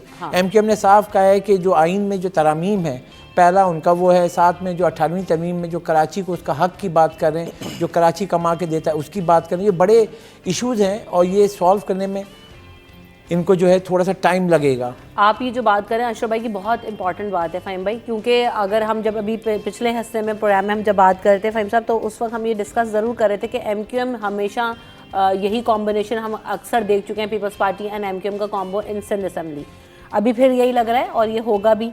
तो आप क्या समझते हैं कि इस वक्त MQM के पास बहुत अच्छा एज और मौका होगा कि जो हम ये बात करें कि इशू बेस्ड सियासत या मसाइल को हल करने वाली सियासत जो है वो कर सकती है, और MQM को इस वक्त सीरियस लेना होगा कि कौन से कोर इश्यूज़ हैं कराची के जो कि लेकर ये किसी भी जमात के साथ अगर मिलते हैं तो इनको एड्रेस करवाना ज़रूरी है। देखिए, सिंध असम्बली में अगर हम देखें ना तो पाकिस्तान पीपल्स पार्टी के पास सादा अक्सरियत मौजूद है। अगर वो चाहें तो बगैर किसी को मिलाए हुकूमत बना सकते हैं। अगर पीपल्स पार्टी ऐसा करती है तो MQM को जो है वो अपोजिशन में बैठना पड़ेगा। लेकिन अगर मरकज़ में जो है वो PDM-2 बनती है और उसका हिस्सा MQM भी होती है तो ओवरऑल जो है उसमें फिर कराची को फ़ायदा होगा। उसमें फिर ज़ाहिर है पाकिस्तान पीपल्स पार्टी चूँकि वफाक में MQM की इत्तेहादी होगी, उस सूरत में जो है वो पीपल्स पार्टी जो है यहाँ पर भी जो है कुछ ना कुछ तो उनके साथ जो है वो एक अच्छा सलूक जिसे हम कह सकते हैं वो करेगी। क्योंकि इस वक्त जो कराची की सियासत कुछ अर्से पहले तक जो घूमती रही है वो बल्दियाती मसाइल पे घूमती रही है, और बल्दियाती मसाइल पे जो मेयरशिप का मामला था वो बड़ा मुतनाज़ा रहा है। जमात इस्लामी ने उसके ऊपर अपनी सियासत की, लेकिन MQM ये समझती है कि अगर जो है वो इंतखाबात में होती, बल्दियाती इंतखाबात में, तो पीपल्स पार्टी का मेयर नहीं बन सकता था। और इसीलिए उन्होंने जो कल स्पीच भी की तो उसमें उन्होंने मेयर से मुस्ताफ़ी होने का मुतालबा भी किया कि हमारे बग़ैर हुए इंतखाबात के नतीजे में आप मेयर बन गए, अब आप छोड़ दीजिए। तो मैं ये समझता हूँ कि इस वक्त ये जो सिनारियो है इसमें कराची का कुछ फ़ायदा हो सकता है। वो उस सूरत में हो सकता है कि PDM में पीपल्स पार्टी, मुस्लिम लीग नून और MQM हुकूमत में हो और उसका रिज़ल्ट जो है वो कराची में आए, क्योंकि फ़ंड्स जो वफाक से आने हैं कराची के लिए वो ज़ाहिर है थ्रू सिंध गवर्नमेंट और थ्रू बल्दियाती गवर्नमेंट जो है वो कराची में लगना है। अगर तो ये एक अच्छा कॉम्बिनेशन बन गया तो कराची पे वो फ़ंड्स लग जाएंगे, फ़ंड्स मिलेंगे और लग जाएंगे। लेकिन ये मेरी दुआ है कि ऐसा हो जाए कोई भी हुकूमत आए चाहे।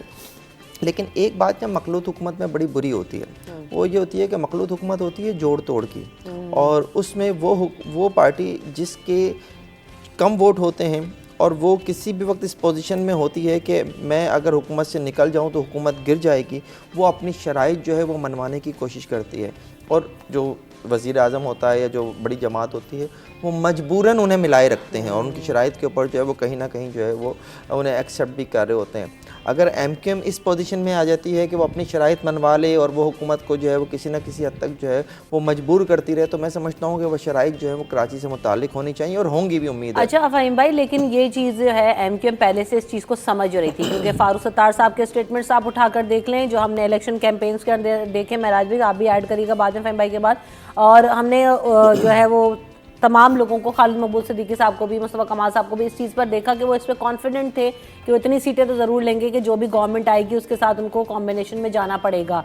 तो लेकिन इस सारे डिस्कशन में उन्होंने कहीं ये नहीं बताया कि इतने इंपॉर्टेंट रोल पर वो कौन सी ऐसी शराइत रखेंगे कराची के लिए। अपने मंशूर में जो हम डिस्कस भी करते रहे इससे पहले, ये नहीं बताया कि क्या करवा सकते हैं या क्या करवाएंगे फौरी तौर पर, जो कैटेगोरिकली कौन सी ऐसे मुतालबात रखे जाएंगे जिसकी बेस पर वो किसी भी पार्टी के साथ जाकर एडजस्ट करेंगे, ये नहीं बताया।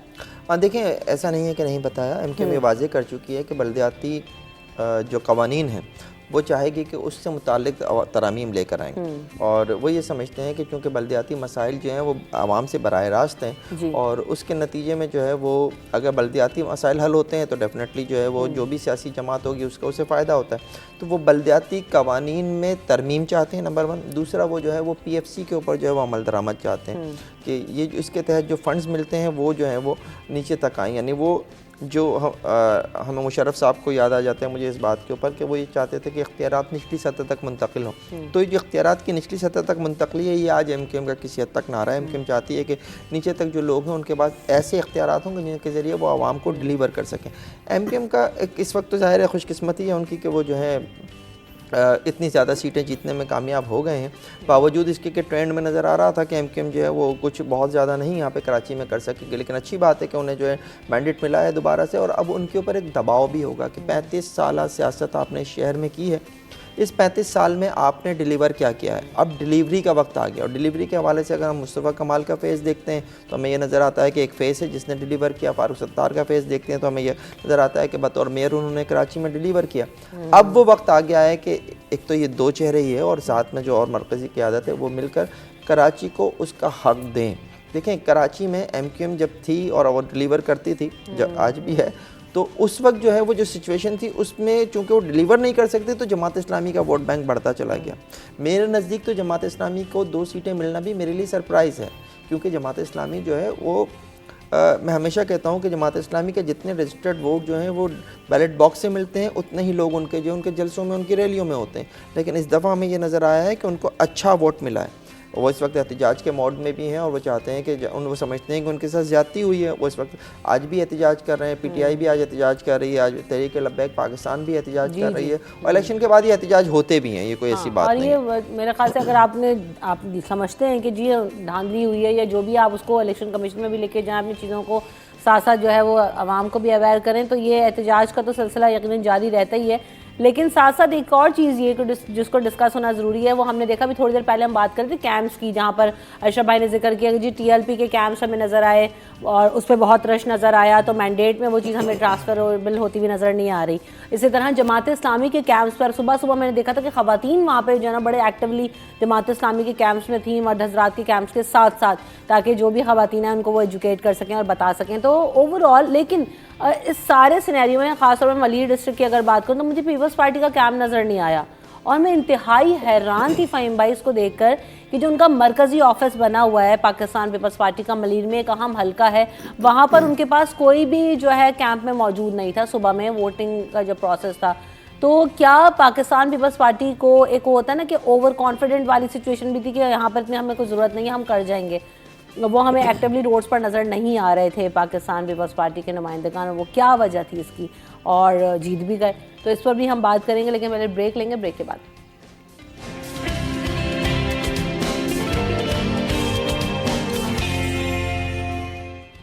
Welcome back in city at 10। तो जनाब जाने से पहले जिस तरह से हम बात कर रहे थे कि इस वक्त हम ये देख रहे हैं कि जो प्रोटेस्ट है उसकी भी तैयारियां की जा रही हैं, रैलीज़ निकाली जा रही हैं, शहर के मुख्तलिफ इलाकों से लोग जमा होना शुरू हो रहे हैं। TLP ने एहतजाज का कहा है, पाकिस्तान तहरीक इंसाफ करेगी, और साथ साथ जो है वो जमात इस्लामी भी निकल रही है, और इलेक्शन कमीशन के बाहर जो है वो इस वक्त सिक्योरिटी के सख्त इंतजाम किए गए हैं। ओवरऑल सिक्योरिटी पर भी हमने बात की कि खासी अच्छी सिक्योरिटी हमें नजर आई। लेकिन महराज भाई, coming back to the national assembly seats, अभी हम जब ये देख रहे हैं, और PDM 2 को भी अब ज़रा डिस्कस कर लेते हैं कि क्या वाकई अगर PDM 2 बनती है तो ये किस हद तक चलेगी, क्योंकि PDM 1 में भी हमने देखा कि क्या हुआ। तो ये जो मुश्तरका हुकूमतें होती हैं इनकी लाइफ इतनी लॉन्ग नहीं होती, हमने तो यही पैटर्न्स देखे हैं। तो आपकी राय इस बारे में क्या कह रही है अगर ऐसा होता है तो? देखिए जी, बिल्कुल, जब भी अगर कोई छोटा सा कारोबार भी होता है उसमें अगर 4-5 पार्टनर्स हो जाते हैं ना, तो वो ज़्यादा अरसे चल नहीं पाता है। सांझे की हंडिया मिसाल क्या कहते हैं कि सांझे की हंडिया जो है वो बीच बाजार में फूटती है। वाह वाह वाह, क्या बात है, सांझे की हंडिया, गुड। तो यहाँ भी सूरत अल्लाह करे कि बेहतर रहे और कुछ वक्त अच्छा गुजर जाए और आवाम की खिदमत में गुजरे। ठीक है, दुआ की जा सकती है, लेकिन जब इतने सारे लोग एक साथ मिल जाते हैं तो सबके अपने अपने मुफादात हैं, सबके अपने अपने मसाइल हैं, और मसाइल के तो अंबार हैं पूरे पाकिस्तान में। हम तो सिर्फ कराची की बात नहीं कर सकते ना, हर जगह मसले ही मसले हैं। तो जो भी इलेक्टेड लोग हैं या जो भी आपस में मिलेंगे तो वो सब अपनी जाहिर सी बात है मुफादात की बात करेंगे। अच्छा, तो हम बात ये कर रहे थे कि जी PDM2 अगर आती है तो क्या इम्पैक्ट नज़र आता है हमें? फ़हीम भाई, आपकी क्या राय है इस पर? देखिए, पहले तो मुझे ये बता दें कि हम इस वक्त ऑन एयर हैं या नहीं हैं। हम ऑन एयर हैं। हम ऑन एयर हैं, तो अच्छी बात है। तो PDM2 नज़र आती है जहाँ तक, तो क्योंकि आप शरारतें करती हैं तो इसलिए मैंने पूछ लिया कि कहीं ऐसा ना हो कि आप मुझे आप इसलिए कहीं ऐसा ना हो कि आप जो है वो कंटिन्यू हमसे बुलवाएं और फिर इन दी एंड आपसे शरारत करती हूँ। देखिए ऑन एयर, ये मैं इसको आज वाज़ेह कर दूँ कि देखिए हम सुबह सुबह यहाँ पर बैठे होते हैं तो बहुत सारी खबरें ऐसी आ रही होती हैं और बहुत सारी डिप्रेसिंग चीज़ें भी होती हैं, तो हम उसमें ये करते हैं कि इन सबसे बहुत एक अच्छा बॉन्ड है, मुख्तलिफ इदारों में इन सब के साथ काम किया है, तो ये सब हम एक फैमिली मेम्बर्स की तरह ही हैं, तो ये हंसी मजाक इसलिए चलता रहता है ताकि आप भी सुबह में आपका जो मूड है वो ऐसा हार्ड कोर मूड हो जाए, आप भी थोड़ा इजी एंड रिलैक्स फील करें, तो कोई टेंशन की बात नहीं है, तो रिलैक्स करें। तो फ़हीम भाई जो है वो बता रहे थे कि PDM2 का क्या, ये जो नाज़रीन है ये भी हमारे दोस्त ही हैं, तो जानते हैं सब। अच्छा, इसलिए मुझे पता है कि आपकी नाज़रीन से जो दोस्ती है वो मुझे अच्छी तरह से पता है। लेकिन बताएं, आपने वोट किसको डाला? मैंने जी वो डाला अपनी पसंदीदा जमात को। चल, अच्छी बात है ये। अच्छा, मैंने वोट की तस्वीर लगाई तो हर बंदे ने मुझे मैसेज यही किया कि किसको वोट डाला, मैं नहीं बताऊंगी। नहीं, देखें वो वोट जो है और फिर मैंने आपको बता दिया एज पर माय वादा। नहीं, आपने बिल्कुल बताया। अभी इन्होंने जो है वो ब्रेक के दौरान बता दिया है कि इन्होंने वोट किसको दिया। मैं भी नहीं बताऊंगा कि इन्होंने वोट किसको दिया। और मुझे तो वैसे भी वोट की बात नहीं करनी चाहिए क्योंकि मैं तो खुद वोट कास्ट कर ही नहीं सका। ये तीनों जो बैठे हैं माशाल्लाह, तीनों में से किसी ने भी वोट, ये जो बातें कर रहे थे वो अशरफ खान साहब सेंट्रल के माई बाप, इन्होंने भी वोट कास्ट नहीं किया। देखें, हम चूँकि सुबह से ड्यूटीज बहुत इंपॉर्टेंट थी हमारे लिए और हम पॉसिबल नहीं होता कि आप अगर सुबह 6 बजे जो है अगर आप ऑफिस आ गए हैं, अब आपने ऑफिस से मूव होना है, किसी पोलिंग स्टेशन पर आपकी ड्यूटी लगी हुई है, तो वहाँ पर वो मुमकिन नहीं है कि वही पोलिंग स्टेशन हो जहाँ आपका वोट भी हो, तो नहीं वोट कास्ट कर पाते हैं आमतौर पर मीडिया से वाबस्ता लोग। लेकिन फिर भी एक अच्छी चीज़ ये नज़र आई, जो ओवरऑल नज़र आई है अभी तक, तो जो इलेक्शन कमीशन के रिजल्ट्स के मुताबिक कि वोट कास्टिंग की शरह अच्छी है जिस तरह। लेकिन अगर हम ऑन ग्राउंड बात करें तो शायद ऐसा नहीं है। मुझे ये बात ऑन एयर कहते हुए जो है वो अफसोस भी हो रहा है, लेकिन हकीकत यही है कि कराची से हमने ये भी देखा कि कराची में कई पोलिंग स्टेशंस पर पूरे दिन ही वो पोलिंग स्टेशंस पर ताला लगा रहा और वहाँ ना तो इंतखाबी सामान पहुँचा, ना वहाँ इंतखाबी अमला पहुँचा। इसी तरह से जो है बाज़ पोलिंग स्टेशन ऐसे थे जहाँ पर जो है दोपहर के बाद पोलिंग शुरू हुई। एक बड़ा मज़े का पोलिंग स्टेशन था हशमत पब्लिक स्कूल गुलशन इकबाल में, वहाँ पर दोपहर के बाद पोलिंग शुरू हुई और उसके बाद जो है वो 300 वोटों के बाद जो है वो पोलिंग रोक दी गई। भाई प्रिजाइडिंग ऑफिसर से लोगों ने पूछा क्यों पोलिंग रोक दी, तो उसने कहा जी वो 400 सीरियल नंबर की जो बैलेट पेपर की बुक है वो मौजूद नहीं है, अब मैं कैसे आगे बढ़ाऊं। तो ये भी इश्यूज़ रहे। तो उसके बावजूद वोटिंग की जो शरह है वो अच्छी नज़र आ रही है और जब वोटिंग की शरह अच्छी हो तो डेफिनेटली जो है वो इंटरनेशनली हमारा जो एक मुस्बत एक इमेज जो है वो जाता है कि पाकिस्तान में जमहूरियत के लिए लोग निकलते हैं सड़कों पर और वोट अपना जो है वो कास्ट करते हैं।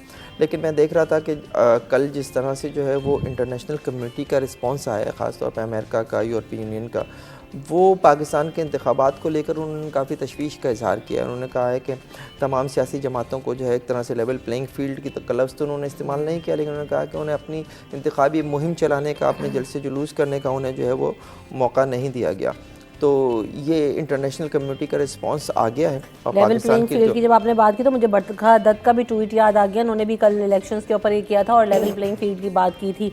तो इंटरनेशनली इंडिया जो है वेरी क्लोजली क्योंकि मॉनिटर कर रहा होता है और उनके सहाफ़ी भी काफ़ी ज़्यादा एक्टिव थे, आए हैं उनके सहाफ़ी भागा के रास्ते। एक बड़ी तादाद इंडियन जर्नलिस्ट की पाकिस्तान आई है जो जिन्होंने इलेक्शन को मॉनिटर किया है। तो मेरा तो यही होता है कि और सब हर पाकिस्तानी यही चाहता है कि पाकिस्तान का एक मस्बत इमेज जो है वो दुनिया भर में जाए और इलेक्शन जो है इस हवाले से बहुत इंपॉर्टेंट होते हैं। आपने जिस तरह से जो है वो इंटरनेट और मोबाइल फ़ोन सर्विसेज बंद रखी, ये इससे कोई अच्छा तासुर दुनिया भर में नहीं गया, क्योंकि ये एक मेरी शख्सी आज़ादी पे आपने एक तरह से कदगन लगाई है। जो आइन मुझे देता है कि मेरी शख्सी आज़ादी आइन में है, तो आपने वो मेरी शख्सी आज़ादी जो है उस दिन मुझसे छीन ली थी और इसकी वजह से मसाइल ये वाले भी हुए कि लोग। लेकिन इसको ये भी इस तरह भी देखा जा रहा है फ़हीम भाई कि जैसे हम डिस्कस कर रहे थे कि बहुत ज़्यादा क्यास होगा इलेक्शंस में और हालात ख़राब हो सकते हैं, वो इंटरनेट की वजह से नहीं हुए। देखिए तो अब ये जो हमारा सिनेरियो देखें, अगर हम यूएस के मॉडल को लेके यहाँ पर अप्लाई करने की कोशिश करेंगे या दुनिया के मॉडर्न कंट्रीज के मॉडल्स को लेंगे जहाँ पर दहशतगर्दी का वो फैक्टर इतना नहीं है या हालात ख़राब होने का, तो हम नहीं कर सकते। उठा के देख लीजिए, यूएस के लास्ट इलेक्शन उठा के देख लीजिए, 600 वाक़यात हुए थे उस एक इलेक्शन में। सर यूएस का आप डायनामिक्स भी तो और अब आगे आता हूँ, भी तो उठा कर अब आगे आ जाए। देखिए यहाँ पे जो कॉमनवेल्थ के मुबस्सरीन आए हुए थे, उन्होंने भी एक ने कहा कि जी इंटरनेट की सर्विस के ऊपर उन्हें बंद रखने पे उन्हें कोई एतराज़ नहीं था, उन्होंने कहा कि जी ठीक किया क्या। मैं ये कहता हूँ ये कॉमनवेल्थ के मुबस्सिर साहब जो हैं, खैर इनका ताल्लुक मुझे बाद में पता चला कि नाइजीरिया से, लेकिन ये अपने मुल्क में जाकर ये करके देख लीजिए, उनको बता दें कि उनकी आवाम जो है वो क्या होता है। तो ये मेरे हिसाब से कोई एक अच्छा इकदाम नहीं था। आप ये कहें कि जनाब आपने सिक्योरिटी की वजह से ये किया, तो सिक्योरिटी को यकीनी बनाना जो है वो आपकी ज़िम्मेदारी है, क्योंकि आप इसकी तनख्वाह लेते हैं, वो तनख्वाह मेरे टैक्स के पैसों से जाती है। तो सिक्योरिटी को यकीनी बनाने के लिए आप जो इंटरनेट बंद कर देंगे, ये कोई जवाज़ नहीं है। आप ह्यूमन इंटेलिजेंस के ज़रिए, आपको जो इंटेलिजेंस का एक बाकायदा तौर पर आपका निज़ाम है, उसके ज़रिए जो है आपको दहशतगर्दी को रोकना है, क्राइम को रोकना है। ये जो आपके हाथ में एक ईजी टूल आ गया है कि बस ये बंद करो और उसके बाद जो है सब अच्छे की रिपोर्ट दे दो, तो ये गलत तरीका है। हाँ, ये बात ज़रूर है कि ये इजी टूल तो है। अशरफ भाई कुछ ऐड कर रहे हैं? यहाँ पे फ़हीम साहब से एक ऐड करना है, क्योंकि अभी जो जमात इस्लामी हो गई, TLP हो गई, जो अभी इश्यूज़ बना रही है, फ़हीम साहब आपसे वो शेयर करना था कि सब के जो मैसेज आ रहे हैं अभी मेरे पास, वो ये कह रहे हैं कि हमारे पास सबूत मौजूद है फॉर्म 45 का।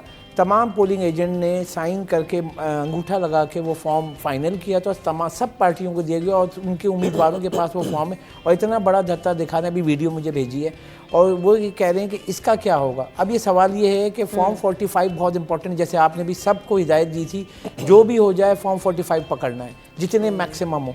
अब वो तमाम उम्मीदवारों के पास फॉर्म 45 है, और जो इस वक्त हारे में हैं वो ये कह रहे हैं कि जब ये फॉर्म 45 में जो रिज़ल्ट है और जो फॉर्म 47 में आ रहा है बहुत डिफरेंट है, DRO से जो फाइनल होकर है, इसके ऊपर क्या हो सकता है? देखिए फॉर्म 45 जो है वो डेफिनेटली पोलिंग एजेंट्स के पास मिलता है उन्हें, लेकिन कोई भी उम्मीदवार, मैं सियासी जमात की भी बात कर रहा हूँ और उसकी भी सबकी, कोई भी सियासी जमात के उम्मीदवार ये दावा नहीं कर सकता कि उसके पास जितने पोलिंग स्टेशंस थे उन सब का फॉर्म 45 मौजूद है। ये कोई भी नहीं कह सकेगा, मुझे पता है कि कोई भी नहीं कह सकेगा। और अगर ऐसा हो भी, एक लम्हे के लिए हम मान लेते हैं कि किसी एक हल्के में जो है वो 200 के करीब पोलिंग स्टेशंस थे और उस उम्मीदवार के पास 200 के 200 फॉर्म 45 हैं, जब वो जाएगा कोर्ट में या इंतखाबी हुजूरदारी में, जब वो जाएगा और वो कहेगा मेरे पास ये हैं, वहाँ से वो दे देंगे जनाब ये भी तो हैं हमारे पास, हमने ये जारी किए थे, ये जो पेश कर रहे हैं ये गलत है। फिर मामला जाएगा कि इस पर जो दस्तखत हैं उनका फॉरेंसिक कराया जाए। ये मामला अदालतों में जाके अभी रुलने हैं, अभी अगले 5 साल इंतखाबी हुजूरदारियों पर कोई नतीजा नहीं आना। और मैं ये एहतजाज जो है, एहतजाज अच्छी बात है, लेकिन पुरअमन तरीके से होना चाहिए, कानून के दायरे में रहते हुए होना चाहिए। एहतजाज भी होंगे, नतीजा मुझे कुछ निकलता हुआ नज़र नहीं आ रहा, जिसकी वजह से जो है मैं ये कहता हूँ कि आवाम में जो एक जो इलेक्शन से दूरी है वो होती चली जा रही है, वो गलत है। 2 करोड़ से ज़ायद इस दफ़ा जो है वो नया वोटर था, और मैंने सोशल मीडिया पे ये पढ़ा मुतादिद बार कि 18 साल के होने वाले जो वो हैं वोटर्स हैं, वो पहली बार अपना वोट डालने जा रहे हैं, उन्हें मायूस ना होने देना। लेकिन आपने उन्हें मायूस किया है, यानी उनके वोट से बदला कुछ नहीं है। तो वो जो बदलना चाहते थे, बज़ाहिर ये मैं सोशल मीडिया की वो बात कर रहा हूँ, दुनिया की सोशल मीडिया की दुनिया की बात कर रहा हूँ, कि वो जो बदलना चाहते थे वो आप नहीं बदलाए। तो अगर मुल्क जो है वो इसी तरह चलता रहेगा तो लोगों में मजीद मायूसी मेरे ख्याल से ये बात हम बहुत दफ़ा कर चुके हैं, लेकिन हमें करना भी चाहिए बार बार कि अभी इलेक्शन का जो निज़ाम है ओवरऑल, इसको भी महराज भी चेंज होने की ज़रूरत है, क्योंकि अब हम बहुत पीछे चले गए हैं। अब शुरू में जैसे हमने कहा था कि ये जो कंपाइलेशन है उसमें भी बहुत ज़्यादा जो है वो प्रॉब्लम्स नज़र आ रही होती हैं, ट्रेन स्टाफ नहीं है। वेरी क्विकली क्या ऐड करना चाहते हैं आप इसमें?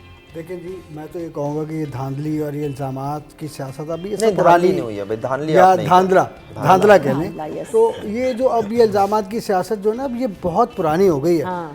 ठीक है, जब आज आप सैलाब ज़दगान की मदद के लिए SMS सर्विस पर पैसे जमा करा सकते हैं, या डैम बनाने के लिए SMS सर्विस पर अरबों रुपया पब्लिक से ले सकते हैं, तो आप सीधा सीधा बायोमेट्रिक कर देना इलेक्शन को, ताकि ऑनलाइन पोर्टल्स पे लेकर आ जाएं, ऑनलाइन आ जाए ना भाई। सारी दुनिया जो है उस पर चली गई है, हम कब तक इस मामले में उलझे रहेंगे कि 5 साल अब उजरदारियाँ चलती रहेंगी। हाँ कि भाई मैंने तो वहाँ से इतने वोट लिए थे, उसने धांधली कर दी, इसने धांधला कर दिया।